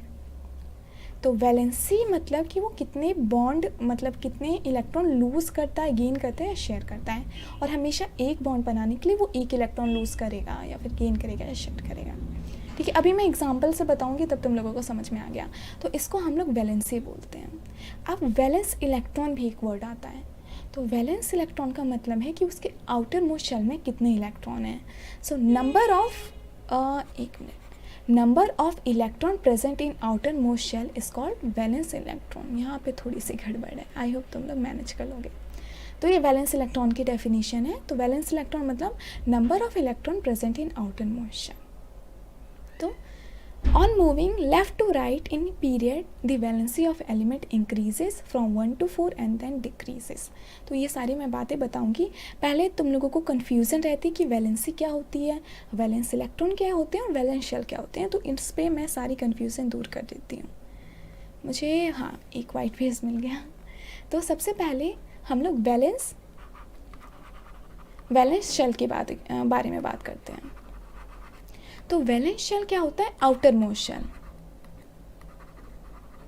आउटर मोस्ट शेल को ठीक है, आउटर मोस्ट शेल को ही हम लोग वैलेंस शेल बोलते हैं। तो मान लो मैं अगर लिथियम का एग्जांपल लूँ, ठीक है, पहले लिथियम में छोटी से ही शुरू करते हैं। तो लिथियम की जो इलेक्ट्रॉनिक कॉन्फ़िगरेशन 2-1 रहती है, कुछ इस तरीके से रहेगा हमारा प्यारा सा लिथियम। तो लिथियम का आउटर मोस्ट शेल क्या हो गया? ये वाला शेल हो गया। तो इसी को हम लोग बोलेंगे कि इसका जो सेकंड शेल है वो आउटर मोस्ट शेल है। तो लिथियम में सेकंड शेल जो हो गया वो आउटर मोस्ट शेल हो गया, जिसको हम लोग एल बोलते हैं। फर्स्ट को के बोलते हैं, सेकंड को एल। तो यहाँ पे सेकंड शेल लिख लो या फिर एल लिखो, बात एक ही है। तो इसको हम लोग वैलेंस शेल बोलते हैं। वैलेंस शेल मतलब आउटर मोस्ट शेल। अब वैलेंस इलेक्ट्रॉन क्या होते हैं? ठीक है, वैलेंस इलेक्ट्रॉन का मतलब हो गया the electron present in outer most shell. तो electron present in, I am so sorry for noise, क्योंकि यहाँ पे पूरा रोड है तो गाड़ियाँ आती जाती रहती हैं, तो I am so sorry for this. तो आउटर, ठीक है, तो electron present in outer most shell, उसी को हम लोग वैलेंस इलेक्ट्रॉन बोलते हैं। वैलेंस इलेक्ट्रॉन मतलब जितने इलेक्ट्रॉन प्रेजेंट हैं उनके आउटर मोस्ट शेल में। तो यहाँ पे अगर तुम लोग देख रहे होंगे तो यहाँ पे लिथियम में सिर्फ और सिर्फ ये आउटर मोस्ट शेल था, उसमें सिर्फ और सिर्फ एक इलेक्ट्रॉन प्रेजेंट था। तो इसलिए इसका जो, मैं कलर चेंज कर लेती हूँ, तो इसका जो वैलेंस इलेक्ट्रॉन हो जाएगा वो 1 हो जाएगा। अब हम लोग बात करते हैं वैलेंसी। तो वैलेंसी मतलब कि वो क्या करेगा एटम अपना ऑक्टेट कंप्लीट करने के लिए। तो लिथियम क्या करेगा, उसकी इलेक्ट्रॉनिक कॉन्फ़िगरेशन 2 और 1 थी, तो वो एक इलेक्ट्रॉन लूज़ कर लेगा और फिर उसका आउटर मोस्ट शेल में सिर्फ और सिर्फ 2 इलेक्ट्रॉन बच जाएंगे, क्योंकि फिर यही आउटर मोस्ट शेल बच जाएगा ना, क्योंकि ये तो चला गया, तभी आउटर मोस्ट शेल हो जाएगा और इसमें 2 इलेक्ट्रॉन हो जाएंगे और ये हीलियम वाली केस हो जाएगी और हमारा जो लिथियम है वो बेचारा स्टेबल हो जाएगा। तो इसीलिए वो एक इलेक्ट्रॉन लूज़ करता है, इस वजह से इसकी जो वैलेंसी होती है वो 1 होती है। अब देखो, तुम लोगों को लग रहा होगा वैलेंसी और वैलेंस इलेक्ट्रॉन सेम चीज़ें हैं, बट ऐसा नहीं है। अब मैं तुम लोगों को किसका एग्जांपल दूँ? ऑक्सीजन का एग्जांपल दूँ, तब तुम लोगों को पता चल जाएगा कि वैलेंसी और वैलेंस इलेक्ट्रॉन सेम नहीं होते हैं।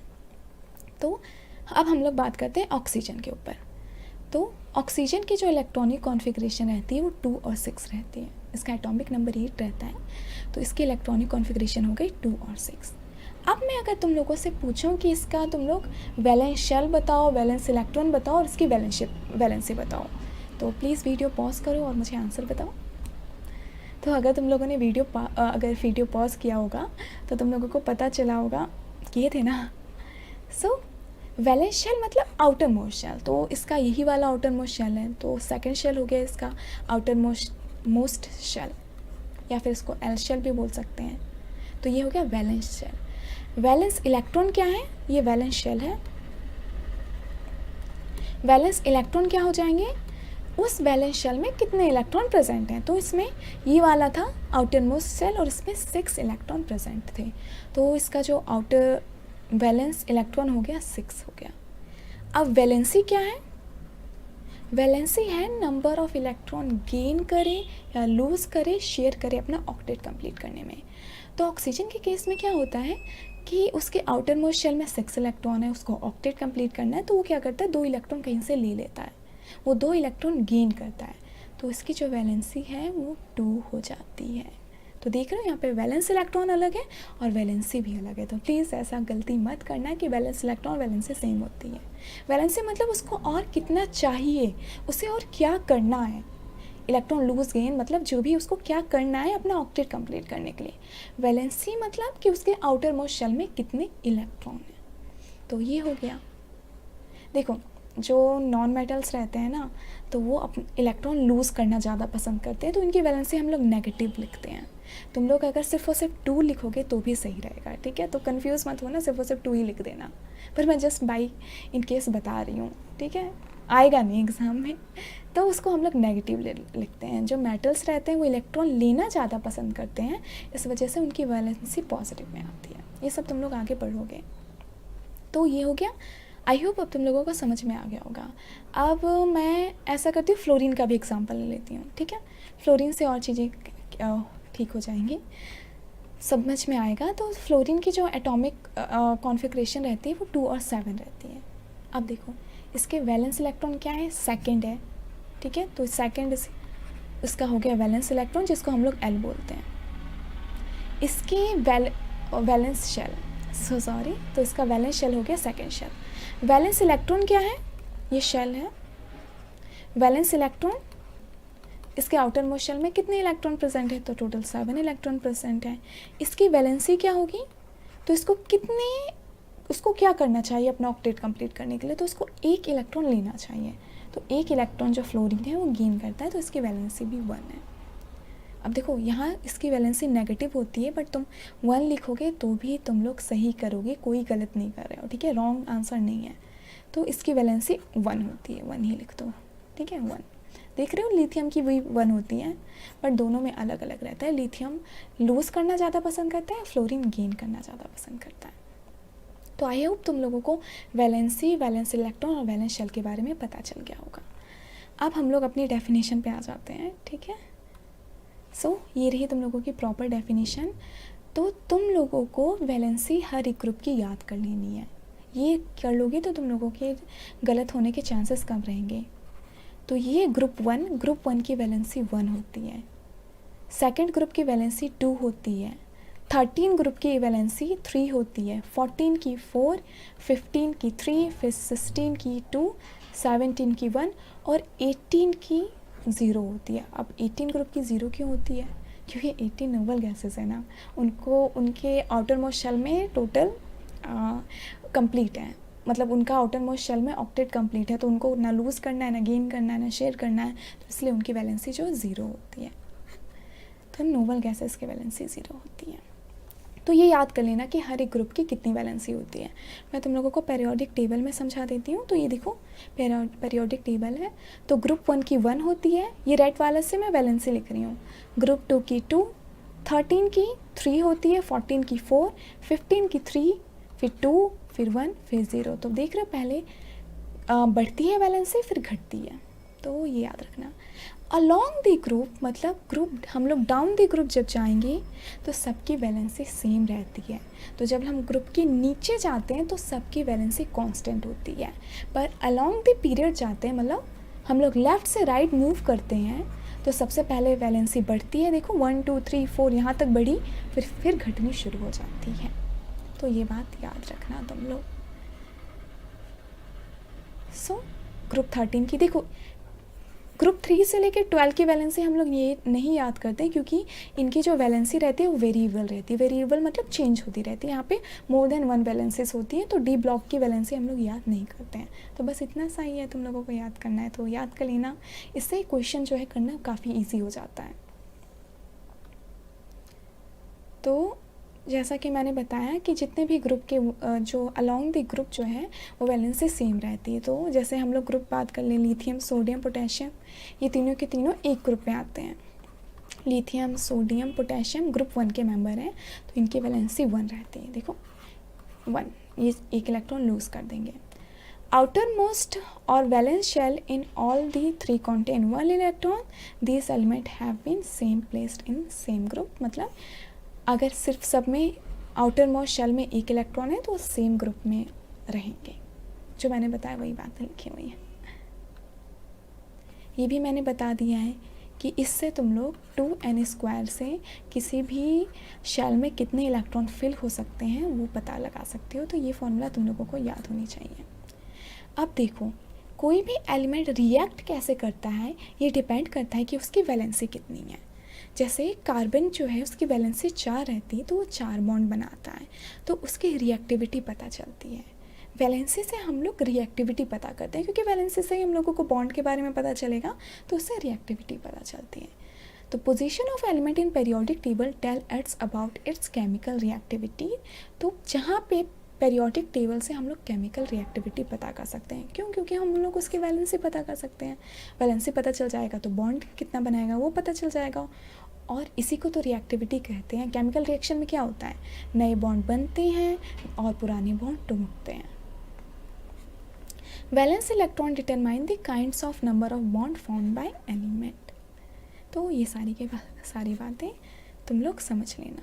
ये आएगी नहीं, ये सब के सब समझने के लिए हैं। क्वेश्चन ज़्यादातर ट्रेंड्स पे आते हैं, वो मैं तुम लोगों को बता दूँगी जब टॉपिक आएगा। अभी आ गया तो ये क्वेश्चन है, ऐसे क्वेश्चन आएंगे तुम लोगों के एग्ज़ाम पे।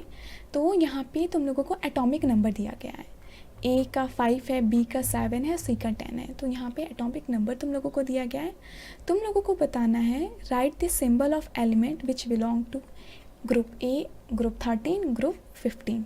तो तुम लोगों को इन तीनों में से बताना है कौन से ग्रुप 13 के एलिमेंट हैं, कौन से ग्रुप 15 के एलिमेंट हैं, और state the periods of the periodic table to which this element belong, give reason to support your answer. तो तुम लोगों को देखा जाए तो तुम लोगों को एटॉमिक नंबर दिया है, तुम्हें बताना है कि इसका ग्रुप क्या होगा और इसका पीरियड क्या होगा। अब ये दोनों काम हम लोग इलेक्ट्रॉनिक कॉन्फ़िगरेशन करके देखते हैं। So I am so sorry for the noise. तो मान लो हम लोग ए का जो एटॉमिक नंबर है वो 5 है, तो इसकी इलेक्ट्रॉनिक कॉन्फ़िगरेशन क्या हो जाएगी, 2 और 3 यही होगी ना। फर्स्ट में 2, फिर जो बच गया इलेक्ट्रॉन वो थर्ड में चला जाएगा, तो 3। तो ये होगी इसकी इलेक्ट्रॉनिक कॉन्फ़िगरेशन। अब देखो, अब इसके आउटर मोस्ट शेल में कितने इलेक्ट्रॉन है, 3 इलेक्ट्रॉन है।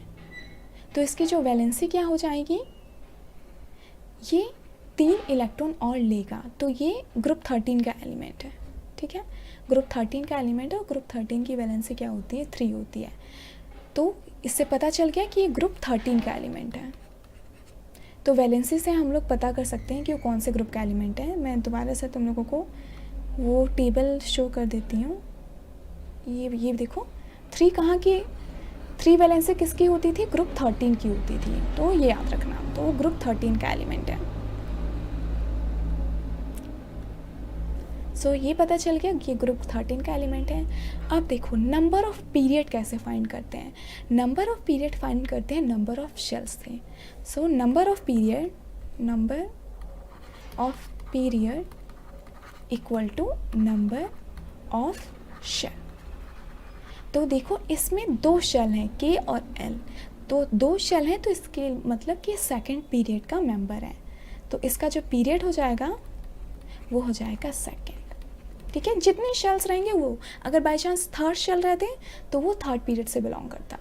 तो तुम लोगों को ग्रुप नंबर पता चलता है वैलेंसी से, और पीरियड नंबर पता चलता है नंबर ऑफ़ शेल से। ये काफ़ी इंपॉर्टेंट क्वेश्चन है, ये आते हैं, तो तुम लोग इसको एकदम अच्छे से समझ लो। बी को निकाल देते हैं। बी का एटॉमिक नंबर है 7, तो इसकी इलेक्ट्रॉनिक कॉन्फ़िगरेशन क्या हो जाएगी, 2 और 5।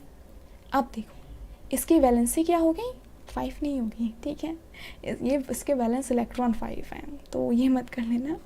तो इसकी वैलेंसी क्या है, इसको 2 इलेक्ट्रॉन और चाहिए। तो इस अपना ऑक्टेट 3 इलेक्ट्रॉन, 3 इलेक्ट्रॉन्स और चाहिए। मैंने कुछ गलत किया है क्या, 2 और 7, हाँ। तो इसको जो है वो 3 इलेक्ट्रॉन्स और चाहिए अपना ऑक्टेट कंप्लीट करने के लिए। तो ये कहाँ से बिलोंग करता है, ये ग्रुप 13 का एलिमेंट है। ग्रुप 13 का एलिमेंट है, क्योंकि देखो इसकी इलेक्ट्रॉनिक कॉन्फ़िगरेशन है 2, 5, 7, और इसको अगर यहाँ पे 3 इलेक्ट्रॉन मिल जाएंगे तो उसका ऑक्टेट कंप्लीट हो जाएगा। तो ये ग्रुप 13 का एलिमेंट है। सो इसका ग्रुप हो गया। और कौन से पीरियड से बिलोंग करता है? ये सेकंड पीरियड से बिलोंग करता है, क्योंकि इसके जो नंबर ऑफ शेल्स कितने हैं? 2 हैं। तो ये सेकंड एलिमेंट है, ठीक है, सेकंड पीरियड से बिलोंग करता है। तो ओके, अब हम लोग बात करते हैं सी की। तो सी का जो एटॉमिक नंबर है वो 10 है। ओके, तो एटॉमिक नंबर इसको हम लोग लिख लेते हैं 10। तो इसकी इलेक्ट्रॉनिक कॉन्फ़िगरेशन क्या हो जाएगी? 2 और 8। अब देख रहे हो ये इसका जो ऑक्टेट कंप्लीट है, तो इसका मतलब ये पक्का ये ग्रुप 18 का मेंबर है, ग्रुप 18 का मेंबर। और इसका ऑक्टेट कंप्लीट है, ग्रुप 18 का मेंबर है। और इसका पीरियड क्या हो जाएगा? सो पीरियड हो जाएगा पीरियड। ओके, तुम लोग समझ रहे हो। तो इसमें 2 शेल्स हैं, तो इसका पीरियड जो हो जाएगा वो सेकंड हो जाएगा। आई होप तुम लोगों को सारी की सारी बातें समझ में आ रही होंगी। ओके, तो इससे तुम लोग पता करते हो कि तुम लोग वैलेंसी से पता करते हो कि वो किस ग्रुप का एलिमेंट है, और वैलेंसी से पता चलता है कि वो किस ग्रुप का एलिमेंट है। तो और नंबर ऑफ शेल से पता चलते हो कि वो किस से बिलोंग करता है, किस पीरियड से बिलोंग करता है। तो तुम लोग ये चीज़ें याद रख लेना। अब देखो, तुम लोग एक चीज़ देखोगे कि यहाँ पे ग्रुप 13 और ग्रुप 15 दोनों की वैलेंसी 3-3 है। अच्छा, मैंने वहाँ पे एक गड़बड़ कर दिया। ओके, देखो, ग्रुप 13 और ग्रुप 15 दोनों की वैलेंसी 3-3 है, तो इसलिए तुम लोगों को मेटल और नॉन मेटल देखना होगा। हाँ, यही चीज़ मैंने मिस कर दिया, इसलिए तो मैं सोचूं कि 15 से कौन सा आया। तो ये एक्चुअली में ग्रुप 15 का एलिमेंट है, ग्रुप 15 का एलिमेंट है। वो इस वजह से है क्योंकि देखो, इसकी वैलेंसी भी 3 है और इसकी वैलेंसी भी 3 है, इसलिए मैंने बोला था ये इंपॉर्टेंट क्वेश्चन है। तो देखो, इन दोनों की वैलेंसी 3 होती हैं, पर ये जो है वो 3 इलेक्ट्रॉन लूज़ करके अपना ऑक्टेट कंप्लीट करता है, ठीक है, 3 इलेक्ट्रॉन लूज़ करके। तो इसके लिए ये वैलेंसी इसकी 13 है, जो लूज़ करते हैं। यहाँ पे इसके पास 5 इलेक्ट्रॉन है, तो 5 इलेक्ट्रॉन लूज़ नहीं कर सकता, बल्कि वो 3 इलेक्ट्रॉन लेके अपना ऑक्टेट कंप्लीट करता है। तो ये नॉन मेटल है, ये नॉन मेटल है, तो इसलिए इसकी जो वैलेंसी होगी वो 15 होगी। तो अगर तुम लोगों को हायर नंबर दिया रहे, मतलब उसके वैलेंस इलेक्ट्रॉन ज़्यादा हो और वो इलेक्ट्रॉन गेन कर रहा हो, तो वो ग्रुप 15 का एलिमेंट होगा। ये बस ये चीज़ याद रखना कि वो कैसे उसकी जो वैलेंसी किस से आ रही है। मैं फिर से वो वाला टेबल लेके आती हूँ, वेट। तो देख रहे हो, यहाँ पे जब यहाँ से इनकी बात करते हैं हम लोग, जब इनकी बात करते हैं ग्रुप लेके 15 से 17 की बात करते हैं, तो यहाँ पे 3, 2, 1 इनकी वैलेंसी 3, 2, 1 इसलिए होती है कि वो इतने इलेक्ट्रॉन लेते हैं, गेन करते हैं। तो ये याद रखना, यहाँ पे वो इतने इलेक्ट्रॉन लूज़ करते हैं। तो मैं जब क्वेश्चन सॉल्व करवाऊंगी ना, तब तुम लोगों को पता चल जाएगा। इस पर हम लोग एक सेशन लेंगे और जितने भी इंपॉर्टेंट क्वेश्चन जिस टाइप के भी आ सकेंगे, वो सारे के सारे हम लोग उस सेशन में कंप्लीट कर लेंगे। तो तुम लोग चैनल को ज़रूर से सब्सक्राइब कर देना, ज़रूर से सब्सक्राइब करना, कि जिससे कि तुम लोगों को टाइम पे इन्फॉर्मेशन मिलती रहे। तो इतनी बातें समझ में आ गई। अब हम लोग आगे बढ़ते हैं। याद रखना, वैलेंसी से हम लोग ग्रुप नंबर फाइंड करेंगे और नंबर ऑफ शेल से पीरियड फाइंड करते हैं। अब हम लोग बात करते हैं एटॉमिक साइज़ के ऊपर। तो देखो, किसी भी एलिमेंट का एटॉमिक साइज़ कैसे डिफाइन करते हैं। तो जो इलेक्ट्रॉन्स रहते हैं वो रिवॉल्व कर रहते हैं, तो कुछ इस तरीके से रिवॉल्व करते हैं। ये थोड़ा 3D स्ट्रक्चर रहता है, वो सर्कल जैसा हम लोग बनाते हो ना, चपाती टाइप, वो नहीं रहता, ये पूरा 3D स्ट्रक्चर रहता है। तो देख रहे हो, कुछ इस तरीके से रिवॉल्व कर रहे हैं इलेक्ट्रॉन। तो जो आखिरी इलेक्ट्रॉन रहेगा वो जहाँ तक पहुँच रहा होगा, जो आउटर मोस्ट शेल में जो इलेक्ट्रॉन रहेगा, वो जो अपना ऑर्बिट जो अपना ऑर्बिट कंप्लीट कर रहा होगा जहाँ तक, उसी को उसका एटॉमिक साइज़ बोलते हैं। तो वहीं तक उसका साइज़ रहेगा। देखो, एटम में ना ज़्यादातर स्पेस जो है वो खाली रहता है, ये तुम लोगों को पता होगा, बस इलेक्ट्रॉन जो है ऐसे मूव करते रहते हैं। तो आखिरी इलेक्ट्रॉन जहाँ तक पहुँच रहा होगा वही उसका एटॉमिक साइज़ होगा, और आखिरी इलेक्ट्रॉन से न्यूक्लियस तक की दूरी को हम लोग एटॉमिक रेडियस बोलते हैं। तो ये समझ में आ गया सभी को। ये देखो, ये डायग्राम काफ़ी अच्छा दिया हुआ है। तो ये जो ब्लू ब्लू सी लाइट है वो इलेक्ट्रॉन है, वो रिवॉल्व कर रही होती है।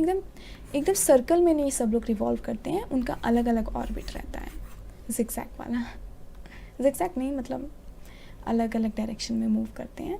तो ये देख रहे हो, ये माइक्रोस्कोपिक मतलब व्यू है। तो ये जो बीच में है छोटा सा पार्ट वही है एटॉमिक न्यूक्लियस, जो कि बहुत छोटा रहता है कंपेयर टू पूरा एटॉमिक साइज़ के हिसाब से। अब हम लोग बात करते हैं एटॉमिक साइज़ के ऊपर। अच्छा, वैलेंसी के बारे में तुम लोग एक बात याद रखना कि अलॉन्ग द ग्रुप, जब हम लोग ग्रुप में डाउन द ग्रुप नीचे जाते हैं तो वैलेंसी हमेशा सेम रहती है, और along the period valency change होती रहती है। लेफ़्ट से राइट जाते हैं तो पहले वैलेंसी इंक्रीज़ करती है फिर डिक्रीज़ करती है। अब हम लोग बात करते हैं एटॉमिक साइज़ के ऊपर। तो एटॉमिक साइज़ में क्या होता है कि जब हम लोग अलॉन्ग द पीरियड जाते हैं तो जो एटॉमिक साइज़ है वो डिक्रीज़ करता है, size decreases. Along the period जाते हैं, ऐसा क्यों होता है? क्योंकि देखो एटॉमिक साइज़ क्या होता है कि उसका आखिरी इलेक्ट्रॉन कहाँ तक जा रहा है, मतलब जो आखिरी इलेक्ट्रॉन है कितना एरिया कवर कर रहा है घूमने में, ठीक है, उसी को हम लोग एटॉमिक साइज़ बोलते हैं। अब मैंने तुम लोगों को बताया कि हम लोग लेफ़्ट से राइट जाते हैं तो एटॉमिक नंबर बढ़ता है। जैसे मैं बात करूँ lithium, beryllium, boron, carbon, nitrogen, oxygen, fluorine, और ये हो गया नोबल गैस नियॉन। तो लिथियम का एटॉमिक नंबर 3 है, बेरिलियम का 4, फिर 5, फिर 6, फिर 7, फिर 8, फिर 9 और नियॉन का 10, ये 7 है। तो हम लोग लेफ़्ट से राइट जा रहे हैं तो तुम लोग देख रहे हो कि एटॉमिक नंबर बढ़ रहा है। एटॉमिक नंबर बढ़ रहा है मतलब प्रोटॉन नंबर बढ़ रहे हैं। तो वैसे इलेक्ट्रॉन नंबर भी बढ़ते हैं, पर तुम लोगों को पता है ना, मैंने तुम लोगों को बताया था कि अगर तुम लोग 10,000 पेजेस की अगर एक बुक लो और उससे एक पन्ना फाड़ दो तो वो जो एक पन्ना रहेगा वो मास ऑफ 1 इलेक्ट्रॉन रहेगा, और जो 10,000 की जो बुक रहेगी वो मास ऑफ 1 प्रोटॉन रहेगा। तो इतना ज़्यादा वेट में गैप रहता है। तो लेफ़्ट से राइट जाने पे एटॉमिक नंबर इंक्रीज़ करता है, तो प्रोटॉन नंबर इंक्रीज़ करता है और इलेक्ट्रॉन भी इंक्रीज़ करते हैं, क्योंकि एक एटम में जितने प्रोटॉन होते हैं उतने ही इलेक्ट्रॉन होते हैं। तो लेफ़्ट से राइट जाने पे इलेक्ट्रॉन की भी संख्या बढ़ रही होती है, पर उनका वेट कम रहता है, इस वजह से उनको कंसिडर नहीं करते हैं। तो उनकी संख्या बढ़ने से कुछ खास फ़र्क नहीं पता चलता है। पर लेफ़्ट से राइट जाने पे प्रोटॉन की संख्या बढ़ती है और वो काफ़ी भारी होते हैं, तो इससे बहुत ज़्यादा इफ़ेक्ट प्रोड्यूस होता है। अब इफ़ेक्ट क्या प्रोड्यूस होता है? अब देखो, प्रोटॉन की संख्या बढ़ रही है, ठीक है, नंबर ऑफ प्रोटॉन इंक्रीज़ हो रहे हैं, मतलब पॉजिटिव चार्ज इंक्रीज़ हो रहा है एटम के अंदर। अब कभी भी अगर पॉजिटिव चार्ज इंक्रीज़ हो रहा है, इसका मतलब देखो ये पॉजिटिव चार्ज है न्यूक्लियस, इसके बगल में एक प्यारा सा इलेक्ट्रॉन रिवॉल्व कर रहा है जो कि नेगेटिव चार्ज लिए हुआ है। अब पॉजिटिव नेगेटिव में क्या होता है? अट्रैक्शन होता है। तो अगर पॉजिटिव चार्ज बढ़ेगा तो वो इस इलेक्ट्रॉन को बहुत ज़ोर से अपनी तरफ खींच लेगा, तो ऐसा ही होता है। तो हम लोग लेफ़्ट से राइट जाते हैं, नंबर ऑफ़ प्रोटॉन इंक्रीज़ करता है। देखो फ्लोरीन के पास 9 प्रोटॉन हो गए, तो 9 इलेक्ट्रॉन को बहुत ज़ोर से अपने पास खींच लेगा। अब मान लो एक मैं एग्ज़ाम्पल दूँ, तुम लोगों को यहाँ बता दूँ, मेरे पास कोई खाली जगह नहीं है, तो मान लो मैं यहाँ बता देती हूँ, ठीक है। मान लो एक इलेक्ट्रॉन था, ठीक है, इसका जो प्रोटॉन था वो कम था, इसमें मान लो सिर्फ और सिर्फ 2 ही प्रोटॉन थे। अब यहाँ पे मैं आउटर मोस्ट शेल ही बना रही हूँ, यहाँ पे 2 इलेक्ट्रॉन थे, घूम रहे थे बेचारे प्यारे से इलेक्ट्रॉन, शेल में रिवॉल्व कर रहे थे, और इसका जो पावर था सिर्फ और सिर्फ 2 था, इसके अंदर सिर्फ और सिर्फ 2 इलेक्ट्रॉन थे। अब मान लो यहाँ पे नंबर ऑफ़ प्रोटॉन बढ़ गए, मान लो 2 से अब यहाँ पे 6 मान लो 9 प्रोटॉन हो गए, 9 प्रोटॉन हो गए, इसमें 2, तो देखो यहाँ पे नंबर ऑफ़ प्रोटॉन ज़्यादा हो गया, इसलिए मैंने न्यूक्लियस थोड़ा बड़ा बना दिया। अब देखो, अब क्या यहाँ पे 9 इलेक्ट्रॉन रहेंगे? 9 इलेक्ट्रॉन, 1 2 3 4 5 6 7 8 9, तो 9 इलेक्ट्रॉन यहाँ पे मैंने बना दिए हैं, वो रिवॉल्व कर रहे हैं। अब देखो होता क्या है कि ये खींचते हैं, ये प्रोटॉन पॉजिटिव चार्ज है, इलेक्ट्रॉन नेगेटिव चार्ज है, तो ये प्रोटॉन इलेक्ट्रॉन को अपनी तरफ खींचेगा, पर इसमें कुछ ज़्यादा पावर नहीं है, सिर्फ और सिर्फ 2 प्रोटॉन है, तो बेचारे इलेक्ट्रॉन अपनी जगह पे मूव करता रहेगा। पर यहाँ पे 9 प्रोटॉन है। 9 प्रोटॉन बहुत बड़ी बात है। तो वो सारे इलेक्ट्रॉन को 9 के 9 इलेक्ट्रॉन को बहुत पास खींच लेगा, बहुत स्ट्रॉन्ग पावर रहेगी। अब इसका जो एटॉमिक साइज है छोटा हो जाएगा, क्योंकि पहले यहाँ घूम रहे थे। आई होप आवाज़ आ रही होगी ठीक से। तो पहले ये जो इलेक्ट्रॉन में पावर कम थी, प्रोटॉन में पावर कम थी, पॉजिटिव चार्ज में उतनी पावर नहीं थी, तो बेचारा प्यारा इलेक्ट्रॉन घूम रहा था, ठीक है। अब क्या हुआ, इस इलेक्ट्रॉन में इस प्रोटॉन में बहुत ज़्यादा पावर आ गई, न्यूक्लियस में बहुत ज़्यादा पावर हो गई, तो उसको खींच लिया अपने पास। अब बेचारा प्रोटॉन बस इतने में ही घूम रहा, देख रहे, तो बस इतने में घूम रहा है। तो इससे क्या हुआ कि इसका जो एटॉमिक साइज़ है वो कम हो गया, क्योंकि जहाँ तक वो घूमेगा वही तो उसका एटॉमिक साइज़ होगा। तो मैंने काफ़ी ज़्यादा डिटेल में बता दिया, अब तो मेरे ख्याल से तुम लोग भूलोगे नहीं। तो इससे क्या होता है, लेफ़्ट से राइट जाते हैं तो साइज़ जो है वो डिक्रीज़ करता है, एटॉमिक साइज़ जो है डिक्रीज़ करता है। ओके, आई होप तुम लोगों को सारी बातें अच्छे से समझ में आ गई होंगी। तो लेफ़्ट से राइट जाने पे एटॉमिक साइज़ डिक्रीज़ करता है। सो एटॉमिक साइज़ और रेडियस दोनों एक ही हैं, चाहे साइज़ की बात करो या फिर रेडियस। रेडियस से ही तो हम लोगों को साइज़ पता चलेगा, क्योंकि ये सर्कल है ना। तो एटॉमिक साइज़ और radius of a atom decrease as we move left to right. तो लेफ्ट से राइट मतलब अलोंग द पीरियड जाते हैं तो साइज़ डिक्रीज करता है, because due to large charge on nucleus. Large charge on nucleus, nucleus के अंदर ही प्रोटॉन रहते हैं, तो प्रोटॉन बढ़ रहे हैं तो पॉजिटिव चार्ज इंक्रीज हो रहा है। Due to large positive charge on nucleus the electron are pulled more closer to nucleus and size decreases. तो उनमें ज़्यादा फोर्स ऑफ अट्रैक्शन लग जाता है और साइज़ जो है वो छोटा हो जाता है। तो देखो, जैसे सोडियम 186 था, फिर देखो छोटा हुआ और क्लोरीन तक आते आते 19 हो गया। तो हम लोग जैसे लेफ़्ट से राइट जाते हैं एटॉमिक साइज जो है डिक्रीज़ करता है। इतनी बातें आई होप तुम लोगों को समझ में आ गई होंगी। क्यों डिक्रीज़ करता है, क्योंकि प्रोटॉन की संख्या बढ़ती है, न्यूक्लियस चार्ज बढ़ता है, अट्रैक्शन ज़्यादा होता है, इसलिए साइज़ जो है वो कम हो जाता है। इसके लिए हम लोग एक वर्ड यूज़ करते हैं, इफ़ेक्टिव न्यूक्लियस चार्ज। मतलब कि न्यूक्लियस की पावर ज़्यादा बढ़ रही है इसलिए साइज़ कम हो रहा है, तो इसके लिए वर्ड, जो न्यूक्लियस की पावर ज़्यादा बढ़ रही है उसके लिए वर्ड यूज़ करते हैं इफ़ेक्टिव न्यूक्लियस चार्ज। ठीक है, तो ये वर्ड याद कर लेना, इसको शॉर्ट में ENC भी बोलते हैं। अब हम लोग बात करते हैं, अब अलोंग द पीरियड समझ लिए कि लेफ़्ट से राइट जाने पे जो साइज़ है वो डिक्रीज़ करता है। अब हम लोग जानते हैं कि ग्रुप में क्या होता है। तो जब भी ग्रुप, मतलब ये वाली लाइन, ठीक है, तो मैं अपने टाइम पे काफ़ी कंफ्यूज होती थी कि ग्रुप किसे बोलते हैं, पीरियड किसे बोलते हैं। ये याद रहता है कि इतनी इतनी वर्टिकल्स लाइन थी, वो 18 है, ये वाली 7 है, बट सो जो ये रहते हैं इसको हम लोग ग्रुप बोलते हैं। आई am so sorry for the noise. तो इसको ग्रुप बोलते हैं। पता नहीं सारे के सारे आज ही ट्रैफिक लगना है क्या। तो अक्सर ऐसा होता है कि जब मैं रिकॉर्डिंग नहीं कर रही होती तब तक पूरी रोड एकदम शांत रहती है, ये सोच के मैं रिकॉर्डिंग करना शुरू करती हूँ। जैसे ही मैंने स्टार्ट किया, जैसे ही, मतलब पता नहीं लोगों को कितनी जल्दी हो जाती है जाने की घर या फिर कहीं पे भी जाने की। सब लोग, तो इसको हम लोग ग्रुप बोलते हैं। तो जैसे ही हम लोग डाउन द ग्रुप जाते हैं ना, तो डाउन द ग्रुप जाने पे जो एटॉमिक साइज़ जो है वो इंक्रीज़ करता है। क्यों इंक्रीज़ करता है?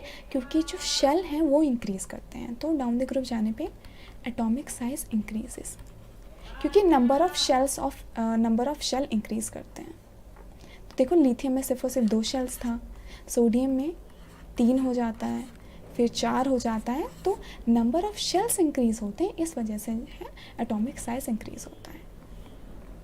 क्योंकि नंबर ऑफ शेल ज़्यादा हैं तो न्यूक्लियस और आउटर मोस्ट शेल में अब ज़्यादा डिस्टेंस हो गया ना, तो इसलिए atomic size increases as we move down the group because new shells are being added and this increase the distance between nucleus and outer most shell. तो देखो, लिथियम का 152 था, फिर सोडियम का 186 हुआ, देखो फ्रेंसियम का 270 हो गया। तो डाउन द ग्रुप जाने पे साइज़ इंक्रीज़ होता है। 2 बातें तुम लोगों को बस याद करनी है। डाउन द ग्रुप जाने पे साइज़ इंक्रीज़ करता है, अलोंग द पीरियड जाने पे डिक्रीज़ करता है।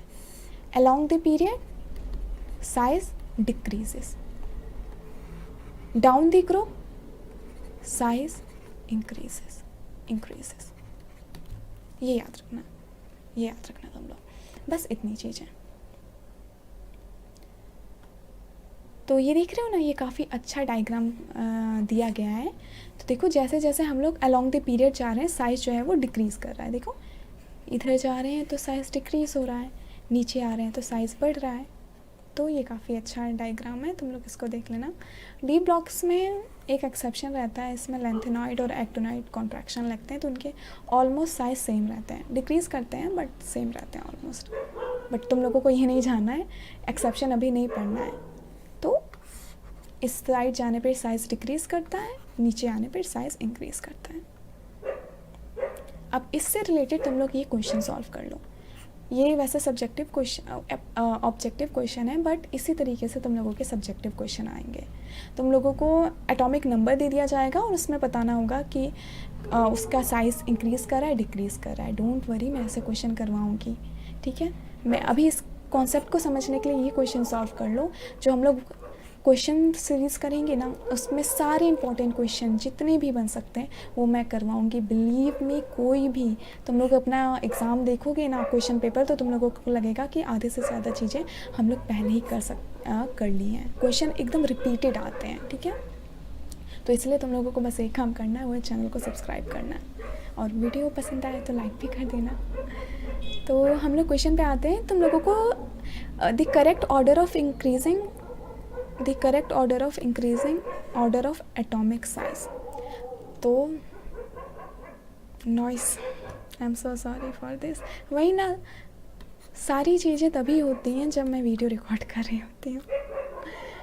तो तुम लोगों को एटॉमिक साइज़ के हिसाब से अरेंज करना है। अब देखो, सबसे ज़्यादा तुम लोग वीडियो पॉज करो और देखो कि कहाँ पे ज़्यादा, मतलब तुम लोग कौन सा ऑप्शन सही होगा। वीडियो पॉज करके खुद सोचो। सो आई होप तुम लोगों ने पॉज कर लिया होगा वीडियो। तो अगर मैं अब आंसर बताऊं, तो सबसे ज़्यादा जो साइज़ रह गई वो एक ही रहेगी। अब एक ही क्यों रहेगी? क्योंकि देखो ये कौन से पीरियड से बिलोंग करता है, 1 2 3 4 5 6। तो यहाँ पे मेरे घर के आगे डॉगी का सिंगिंग कंपटीशन चल रहा है, अभी चलना था, ठीक है। एंड हो सके मैं जज हूँ, तो पता नहीं तुम लोगों को आवाज़ सुनाई दे रही होगी या नहीं, बट मुझे पूरी साफ साफ सुनाई दे रही है। तो टॉपिक पे आते हैं। तो इसके अंदर 6 शेल्स हैं। देखो ये 6 पीरियड से बिलोंग करता है, इसके मतलब इसके अंदर 6 शेल्स होंगे। तो इसके अंदर 6 शेल हैं, तो ये काफ़ी ज़्यादा बड़ा साइज़ होगा कंपेयर टू दिस। इसमें कितने शेल हैं? 1 2 3। ये 4th पीरियड से बिलोंग कर रहा है, तो इसके अंदर डी के अंदर सिर्फ और सिर्फ 4 पीरियड रहेंगे। तो कौन सा ज़्यादा बड़ा होगा? 6 शेल वाला ज़्यादा बड़ा होगा। तो सबसे बड़ा जो हो जाएगा वो ए। उसके बाद आ जाएगा डी, क्योंकि इसके अंदर 4 हैं, 4 शेल्स हैं। अब बात करते हैं बी एंड सी की। ये तीनों के तीनों थर्ड ग्रुप से बिलोंग कर रहे हैं, तो इन तीनों में 3 शेल हैं। अब इसमें बड़ा कौन सा होगा? तो फिर हम लोग को अपना अलोंग द पीरियड वाला कॉन्सेप्ट लगाएंगे कि जब भी हम लोग लेफ़्ट से राइट जाते हैं तो जो साइज़ है वो डिक्रीज़ करता है। तो साइज़ डिक्रीज़ करेगा, तो लेफ़्ट से राइट जाने पे साइज़ डिक्रीज़ करता है, मतलब सी छोटा होगा और बी बड़ा होगा। तो उसके बाद बी होगा और उसके बाद सी होगा। तो इसके हिसाब से option A D B C A is right answer. तो जिन बच्चों ने ए टिक किया था वेल एंड गुड, जिन्होंने नहीं किया तो भी वेल एंड गुड। अब तुम लोग समझ गए? तो ये बात याद रखना।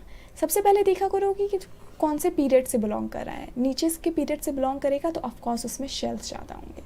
अच्छा, मान लो यहाँ पे ए ग्रुप था और यहाँ पे कोई और होता, मान लो एक्स होता। अब तुम लोग बताओ इन दोनों में से कौन सा एलिमेंट बड़ा होता है? ए बड़ा होता है या एक्स बड़ा होता? वीडियो पॉज करो और फिर सोचो। सो इसका आंसर ये है कि तभी भी ए बड़ा होता। क्यों? क्योंकि अलोंग द ग्रुप जाने पे साइज़ जो है डिक्रीज़ करता है।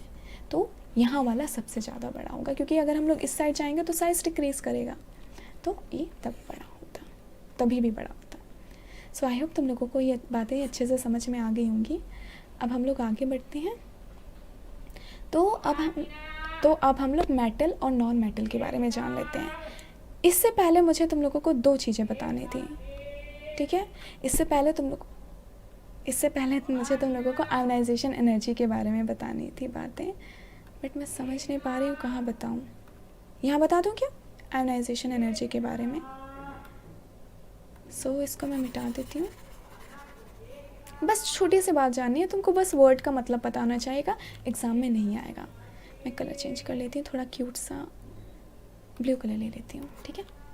तो आयोनाइजेशन एनर्जी क्या होती है कि ऐसी एनर्जी जो हम किसी एटम को दें, देखो ऐसी एनर्जी जो हम किसी एटम को दें जिससे कि उसका आउटर मोस्ट शेल से एक इलेक्ट्रॉन जो है वो निकल जाए, मतलब एनर्जी रिक्वायर टू इसको क्या बोलेंगे, lose one electron is called ionisation energy. तो इसी को हम लोग आयोनाइजेशन एनर्जी बोलते हैं कि सिर्फ और सिर्फ मतलब इतनी एनर्जी दें कि एक इलेक्ट्रॉन जो है वो निकल जाए, तो इसी को हम लोग आयोनाइजेशन एनर्जी बोलते हैं। तो आयोनाइजेशन एनर्जी, अब देखो ये डिपेंड किस पे करती है, वो साइज़ पे डिपेंड करती है। तो ionization energy is directly proportional to size. क्यों? क्योंकि अगर साइज़ बड़ा है तो पॉजिटिव और नेगेटिव चार्ज के बीच में फोर्स ऑफ अट्रैक्शन भी तो कम लगेगा, तो आसानी से निकल जाएगा। बट अगर साइज़ छोटा है, ठीक है, न्यूक्लियस साइज़ छोटा है, तो इन दोनों के बीच में फोर्स ऑफ अट्रैक्शन काफ़ी ज़्यादा रहेगा, स्ट्रॉन्ग बॉन्ड बना रहेगा, तब एक इलेक्ट्रॉन को निकालना काफ़ी ज़्यादा मुश्किल होगा। तो इस वजह से यहाँ पे काफ़ी मुश्किल होगा। तो यहाँ पे मुश्किल होगा मतलब यहाँ पे ज़्यादा एनर्जी लगेगी। मुश्किल चीज़ों में तो ज़्यादा एनर्जी लगेगी ना, क्योंकि ये हम लोग खुद एनर्जी प्रोवाइड कर रहे हैं। तो यहाँ पे ज़्यादा एनर्जी लगेगी, तो यहाँ पे ज़्यादा आयोनाइजेशन एनर्जी होगी। यहाँ पे आयोनाइजेशन एनर्जी जो है वो मैक्स होगी, मतलब मैक्सिमम मतलब मोर, ठीक है। और यहाँ पे आयोनाइजेशन एनर्जी जो है वो लो होगी। बस इतना जानना है। अब तुम लोग ये बताओ कि लेफ़्ट से राइट जाने पे आयोनाइजेशन एनर्जी का क्या होगा, बढ़ेगी या घटेगी? तो लेफ़्ट से राइट जाने पे आयोनाइजेशन एनर्जी जो है वो इंक्रीज़ करती है। क्यों इंक्रीज़ करती है? क्योंकि हम लोगों को ज़्यादा पावर देनी पड़ेगी, ज़्यादा एनर्जी देनी पड़ेगी इलेक्ट्रॉन को निकालने के लिए, क्योंकि जो साइज़ है वो छोटा हो रहा होता है, ठीक है। तो साइज़ डिक्रीजेस, अच्छा डायरेक्टली प्रोपोर्शनल नहीं, सो सॉरी, इन्वर्सली प्रोपोर्शनल। तो क्योंकि साइज़ इंक्रीज़ कर रहा होगा, मैं काफ़ी गलतियाँ कर रही हूँ। देखो इसलिए ना कॉन्सेप्ट बहुत इंपॉर्टेंट है, तुम लोग डायरेक्ट फार्मूला रट के नहीं कर सकते हो सॉल्व। जितने भी मैंने पीरियोडिक टेबल के क्वेश्चन देखे हैं, तुम लोगों को कॉन्सेप्ट पता होना चाहिए, और सिर्फ 2 ही 3 कॉन्सेप्ट हैं। मैं क्वेश्चन सॉल्व करवाऊँगी तब तुम लोगों को आइडिया लग जाएगा। तो साइज़ डिक्रीज़ हो रहा है, इस वजह से आयोनाइजेशन एनर्जी ज़्यादा लगेगी, इलेक्ट्रॉन को निकालने में ज़्यादा एनर्जी हम लोगों को देनी पड़ेगी। अब डाउन द ग्रुप क्या होगा, अब साइज़ जो है इंक्रीज़ कर रहा है, अब आसानी से इलेक्ट्रॉन निकल जाएगा क्योंकि फोर्स ऑफ अट्रैक्शन कम होगा, तो down the group ionisation energy कम लगती है। ये आएगा नहीं एग्ज़ाम में, बस मैं आयोनाइजेशन एनर्जी का मतलब बता रही थी, और मैं बताते बताते फ्लो में कुछ ज़्यादा ही बता दी। तो आयोनाइजेशन एनर्जी मतलब कि energy required to extract one electron is known as ionization energy. अब हम लोग मेटल और नॉन मेटल के बारे में बात कर लेते हैं, उसके बाद मैं तुम लोगों को फॉर्मूला लिखना बता दूँगी, ठीक है, फॉर्मूलाज लिखना बता दूँगी। तो पहले ये टॉपिक कंप्लीट कर देते हैं, उसके बाद मैं फॉर्मूला लिखना बता दूँगी। तो जितने भी तुम लोग ब्लू कलर में चीज़ें देख रहे हो उसको हम लोग मेटल बोलते हैं। तो ये देख रहे हो ज़्यादातर पूरा मेटल ही भरा हुआ है पीरियोडिक टेबल में, और तुम लोग देखो कि लेफ़्ट साइड जो है पीरियोडिक टेबल में उसमें ज़्यादातर मेटल्स ही हैं, ऑलमोस्ट सभी मेटल हैं, और राइट साइड जो है वो नॉन मेटल ने ऑक्यूपाई कर रखा है। तो ये जो येलो कलर में है ये सब के सब नॉन मेटल हैं, और जो ये रेड कलर में है, मतलब ये रेड है, ऑरेंज है, मतलब लाइट रेड कलर में जो है वो मेटलॉइड्स हैं। मेटलॉइड्स क्या होते हैं? ऐसे एलिमेंट जिनमें मेटल और नॉन मेटल दोनों की प्रॉपर्टीज़ हों, उनको हम लोग मेटलॉइड्स बोलते हैं। तो ये एक तरीके से इनमें मेटल्स और नॉन मेटल दोनों की प्रॉपर्टीज़ रहती है, एकदम बॉर्डर लाइन है दोनों के बीच में। अब हम लोग मेटल और नॉन मेटेलिक कैरेक्टर के बारे में जान लेते हैं। तो मेटेलिक कैरेक्टर मतलब कि जो मेटल का कैरेक्टर रहता है उसी को हम लोग मेटेलिक कैरेक्टर बोलेंगे। सो मेटल्स क्या करते हैं, मैंने तुम लोगों को बताया था, जैसे मैंने लिथियम का एग्जांपल दिया था, सोडियम का एग्जांपल दिया था। तो जो मेटल्स होते हैं ना, ये अपना ऑक्टेट कंप्लीट करते हैं इलेक्ट्रॉन लूज़ करके, वो इलेक्ट्रॉन को लूज़ करना ज़्यादा पसंद करते हैं। जैसे लिथियम का एग्जांपल ले लो, तो इसका जो इलेक्ट्रॉनिक कॉन्फ़िगरेशन रहता है 2-1 रहता है, तो चाहेगा कि मैं बेचारा एक इलेक्ट्रॉन लूज़ कर दूँ और हीलियम जैसा बन जाऊँ तो इलेक्ट्रॉन वो लूज़ करना ज़्यादा पसंद करता है।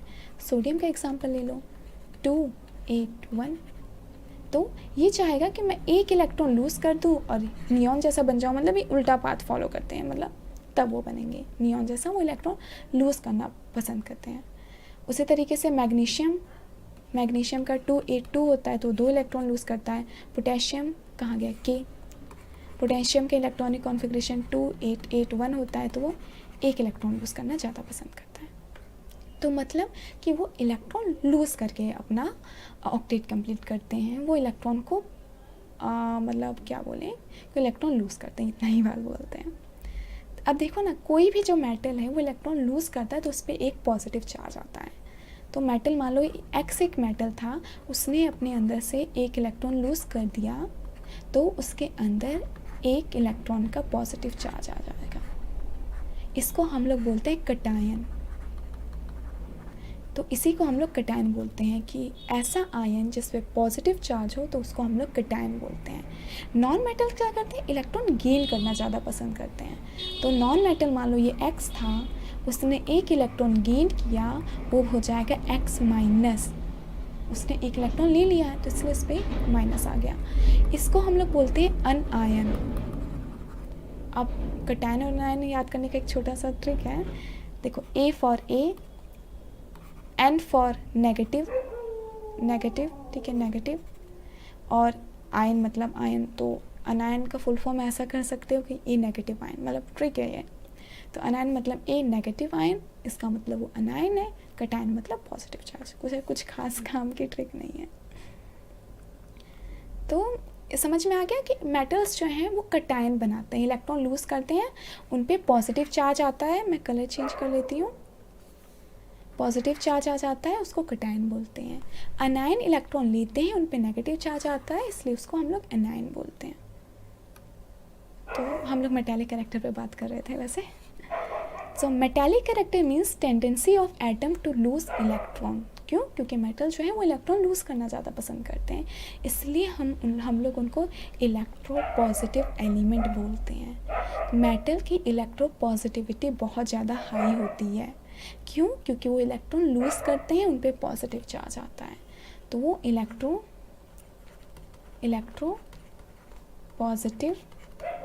पॉजिटिविटी उनकी हाई रहती है, पॉजिटिविटी हाई रहती है, या फिर वो इलेक्ट्रो पॉजिटिव एलिमेंट रहते हैं।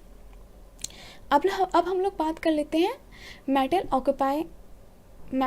Occupy left hand side. ये तो तुम लोगों को पता है, मैंने बताया। On moving left to right, जब हम लोग लेफ्ट से राइट मतलब अलोंग द पीरियड चाहते हैं, the metallic character of element decreases because effective nuclear charge increases, its make tendency to lose electron decreases. मतलब ये तो तुम लोगों को पता है, ये कोई नई चीज़ नहीं बता रही हूँ कि लेफ्ट से राइट जाने पे जो है साइज़ कम होता जाता है, इलेक्ट्रॉन को लूज़ करना ज़्यादा मुश्किल हो जाता है। तो इलेक्ट्रॉन को लूज़ करना ही तो मेटालिक कैरेक्टर बोलते हैं। तो लेफ़्ट साइड जाने पे इलेक्ट्रॉन लूज़ करना मुश्किल हो जाता है, इसका मतलब मेटालिक कैरेक्टर डिक्रीज़ करता है। सो लेफ़्ट से राइट जाने पे मेटालिक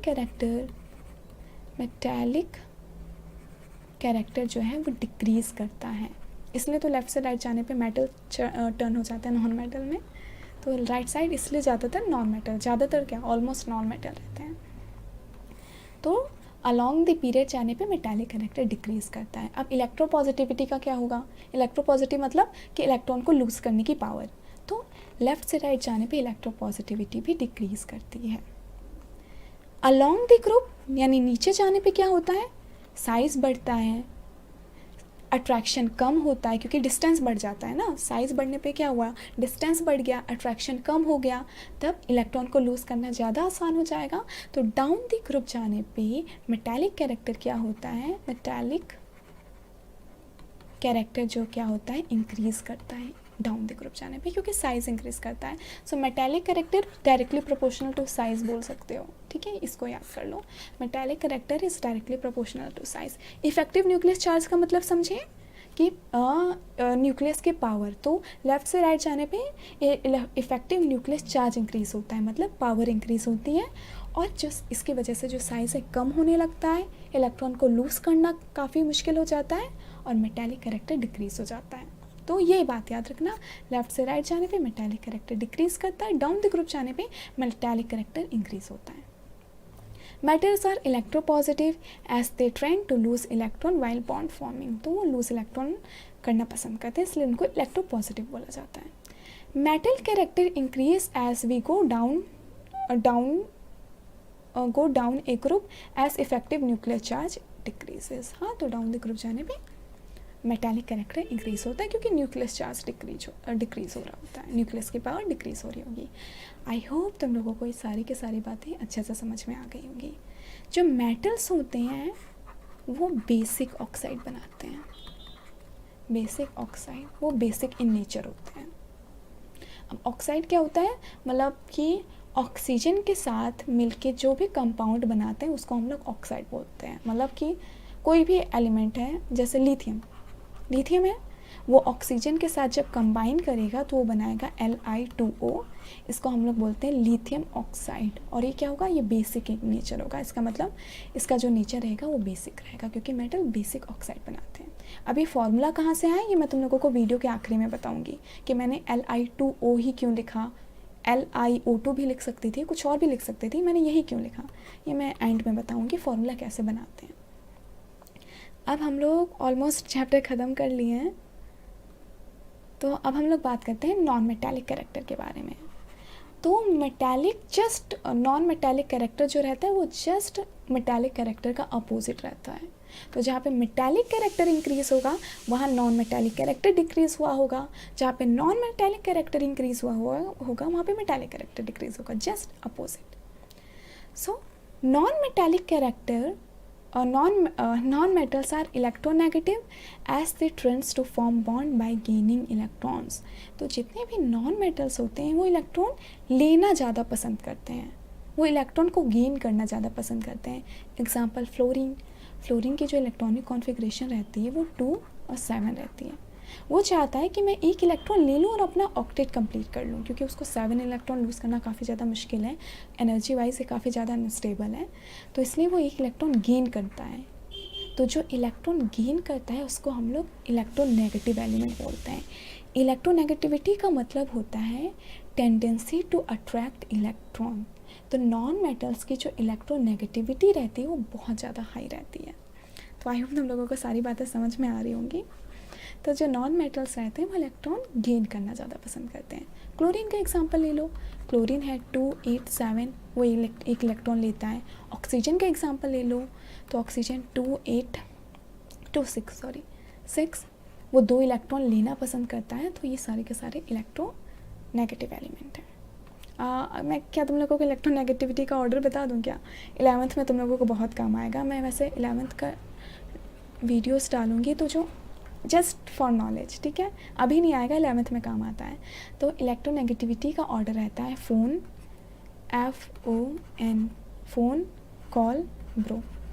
ट्रिक है, ठीक है, ऐसे ट्रिक्स मैं देती रहती हूँ।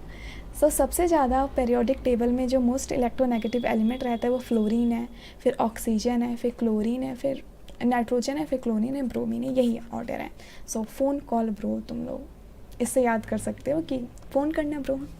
सो फ़ोन कॉल ब्रो से तुम लोग याद कर सकते हो कि जो इलेक्ट्रोनेगेटिविटी का क्या ऑर्डर है। ये बस एक ट्रिक है, ठीक है, एग्ज़ाम में नहीं आएगा। तो FON phone, C for call, B for bro. अब टॉपिक पे आते हैं। Non metals occupy right side. तो राइट साइड सारे के सारे नॉन मेटल्स हैं। Non-metallic character increases across a period because due to increase in effective nuclear charge. It means tendency to gain electron increases. अब देखो, नॉन मेटल्स चाहते हैं कि वो इलेक्ट्रॉन गेन करें, तो इसका मतलब कि वो साइज से उनको कुछ लेना देना नहीं है। मतलब साइज के, ठीक है, लेफ्ट से राइट जाने पे साइज डिक्रीज करता है। न्यूक्लियर पावर जो रहती है, इफेक्टिव न्यूक्लियर चार्ज, मतलब न्यूक्लियर की पावर जो अट्रैक्ट करने की पावर, वो इंक्रीज़ होती है। क्यों? क्योंकि साइज़ जो है वो छोटा हो रहा है ना, तो अब इलेक्ट्रॉन को अपनी तरफ खींचना ज़्यादा आसान है। अब अगर साइज़ छोटा हो रहा है तो यहाँ से इलेक्ट्रॉन को गेन करना मुश्किल है, मतलब इलेक्ट्रॉन को लूज़ करना, इलेक्ट्रॉन को लूज़ करना मुश्किल है, बल्कि अब गेन करना ज़्यादा आसान है। न्यूक्लियस की पावर बढ़ रही है तो वो आसानी से नए वाले इलेक्ट्रॉन को अट्रैक्ट कर लेगा। तो इसीलिए नॉन मेटल्स जो रहते हैं वो इलेक्ट्रॉन को गेन करना ज़्यादा पसंद करते हैं, वहाँ पे इलेक्ट्रॉन गेन अच्छे से हो जाता है, उनकी इलेक्ट्रोनेगेटिविटी हाई होती है। तो अलोंग द पीरियड लेफ़्ट से राइट जाने पे जो नॉन मेटालिक कैरेक्टर हैं, नॉन मेटालिक कैरेक्टर जो हैं वो इंक्रीज़ होते हैं अलोंग द पीरियड जाने पे। क्यों? क्योंकि साइज़ डिक्रीज़ होता है, न्यूक्लियस की पावर इंक्रीज़ कर रही होती है, न्यूक्लियस की पावर इंक्रीज़ करने से आसानी से वो अट्रैक्ट कर लेते हैं। पर डाउन द ग्रुप जाने पे जो नॉन मेटालिक कैरेक्टर होते हैं वो डिक्रीज़ करते हैं। अब डिक्रीज़ क्यों करेंगे? क्योंकि साइज़ के बढ़ने से न्यूक्लियस पावर जो है वो डिक्रीज़ कर जाती है, क्योंकि नए शेल ऐड होते हैं, अब ज़्यादा डिस्टेंस हो गया है, आखिरी इलेक्ट्रॉन और न्यूक्लियस के बीच में डिस्टेंस इंक्रीज़ हो गया है, तो अट्रैक्शन कम हो गई है, अब इलेक्ट्रॉन को अट्रैक्ट करना मुश्किल हो जा रहा है। तो इस वजह से नीचे जाने पे नॉन मेटालिक कैरेक्टर डिक्रीज़ करता है, यहाँ पे इंक्रीज़ करता है। समझ में आया सभी को? तो ये बातें तुम लोग याद कर लेना। नॉन मेटालिक कैरेक्टर इधर जाने पे डिक्रीज़ करता है, नीचे जाने पे नॉन मेटालिक कैरेक्टर यहाँ जाने पे, लेफ़्ट से राइट जाने पे इंक्रीज़ करता है, डाउन द ग्रुप जाने पे डिक्रीज़ करता है। ये सब तुम लोग देख लेना, कंफ्यूज मत होना है, ठीक है। Non metallic character decrease as we move down a group due to decrease in effective nuclear charge experience by valence electron, thus the tendency to gain electron decreases. In the middle of periodic table, we have semi-metals called metalloid because they exhibit some properties of metal and non-metal.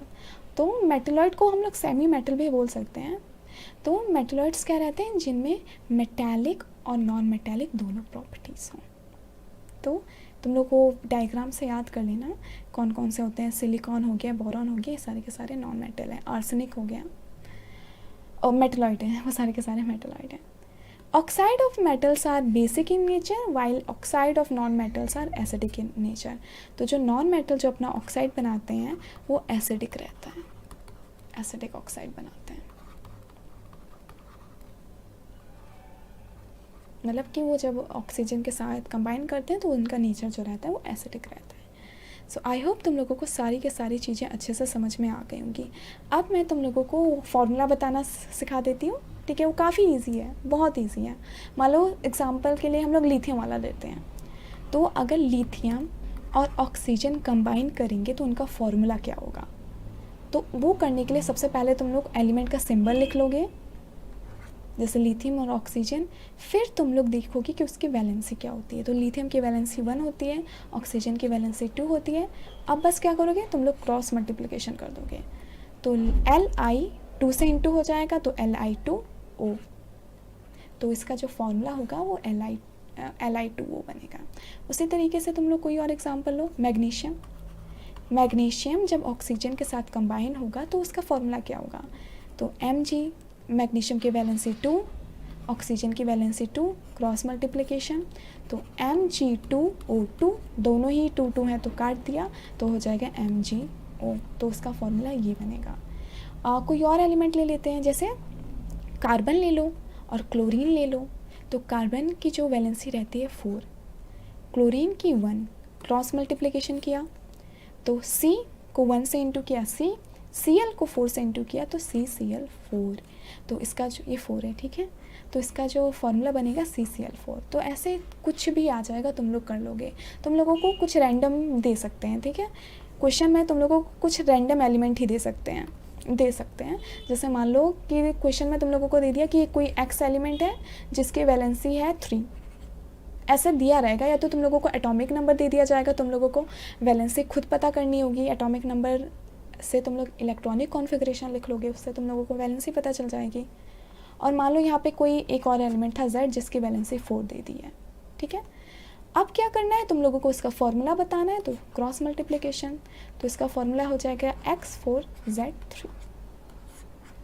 हमेशा जो metals रहते हैं ना उनको पहले लिखते हैं, बाद में नॉन मेटल्स को लिखते हैं। तो इसको OLi2 लिखना गलत रहेगा, ये नहीं कर सकते।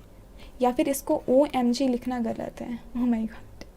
तो ऐसा करोगे तो वाकई में ओ माय गॉड ही हो जाएगा। तो ये गलत है, पहले मेटल्स लिखते हैं फिर नॉन मेटल्स लिखते हैं। सो इसी के साथ हम लोगों का ये लेक्चर कंप्लीट होता है। हम लोग इसके क्वेश्चंस करेंगे, जितने भी टाइप के इंपॉर्टेंट क्वेश्चन बन सकते हैं वो हम लोग सब के सब करेंगे। बस तुम लोगों को क्या करना है, अपने हैंड से वीडियो को देखना है, बस इतना ही काम करना है। और अगर पसंद आया तो लाइक भी कर सकते हो, नहीं पसंद आया तो कमेंट्स करके ज़रूर बताना कि क्यों नहीं पसंद आया और क्या चीज़ मैं इम्प्रूव करूँ। और ये देखो, ये चार्ट काफ़ी इंपॉर्टेंट है, तो तुम लोग इसका स्क्रीनशॉट ले सकते हो। तो इसको तुम लोग स्क्रीनशॉट ले लेना। यहाँ पे दिया हुआ है कि वेरिएशन अक्रॉस पीरियड, तो पीरियड में जाते हैं, लेफ़्ट से राइट जाते हैं तो क्या होता है, atomic size decreases, metallic character decreases, non metallic character increases. और इसके रीज़न यहाँ पे दिए हुए हैं जो मैंने बताया है। तो एक तरीके से ये बॉक्स पूरा समरी है। वेरिएशन अलॉन्ग ग्रुप्स, ग्रुप्स में जाते हैं तो क्या होता है, मतलब डाउन द ग्रुप जाने पे क्या होता है, atomic size increases, metallic character increases, non metallic character decreases, और इसका भी रीज़न दिया हुआ है। सो आई होप तुम लोगों को सारी की सारी बातें अच्छे से समझ में आ गई होंगी। सो इसी के साथ ये लेक्चर हम लोग एंड करते हैं। तुम लोग सैम्पल पेपर ज़रूर दे देना, ठीक है, मतलब सॉल्व करना, क्योंकि खुद से करोगे तो एक दिन में तुम लोग एक सैम्पल पेपर करते होगे, मतलब ज़्यादा टाइम लगता है। मैं जब करवाती हूँ तो मैक्स टू मैक्स 2 घंटे में करवा देती हूँ। और अगर तुम लोग रिकॉर्डिंग करोगे, रिकॉर्डिंग देखोगे 2x के स्पीड से, तो काफ़ी ज़्यादा फास्ट हो जाएगा। सो प्लीज़ इससे जो है ना, सैम्पल पेपर करने से पूरा क्वेश्चन आउट हो जाता है। तो नीचे लिंक मिलेगा तुम लोगों को, लिंक से ज़रूर देख लेना जब भी तुम लोगों को टाइम मिले, मतलब एग्ज़ाम से पहले देख लेना। और तुम लोग लाइव क्लासेस अटेंड किया करना, क्योंकि मैं नई सीरीज़ लेके आ रही हूँ। देखो, मैं एक जगह पे बहुत मेहनत कर रही हूँ और तुम लोग अटेंड नहीं करोगे तो फिर तुम लोगों का फ़ायदा देखना है ना। सो तुम लोग कहीं पे भी पढ़ो, जहाँ पे भी पढ़ो, तुम लोग 1 महीने अपना फ़ायदा देखो, ठीक है। बाकी पूरी दुनिया गई भाड़ में, तुम लोगों को कहीं से भी पढ़ना है, पढ़ो। बस इस 1 महीने बहुत सारा मेहनत कर लो, बाद में फिर तो छुट्टी मनाओ, ओके फाइन, ठीक है। तो सैम्पल पेपर करना इंपॉर्टेंट है, इस वजह से मैं बोल रही थी। सो इसी के साथ हम लोगों का ये लेक्चर एंड होता है। Thank you so much for joining. Telegram channel पे तुम लोगों को इस लेक्चर का ये जो PDF है वो मिल जाएगा, तो इसलिए टेलीग्राम ज़रूर ज्वाइन कर लेना, वहाँ पे तुम लोगों को PDF मिल जाएगा। सो इसी के साथ हम लोग ये क्लास एंड करते हैं। Thank you so much for joining. Bye bye सभी को।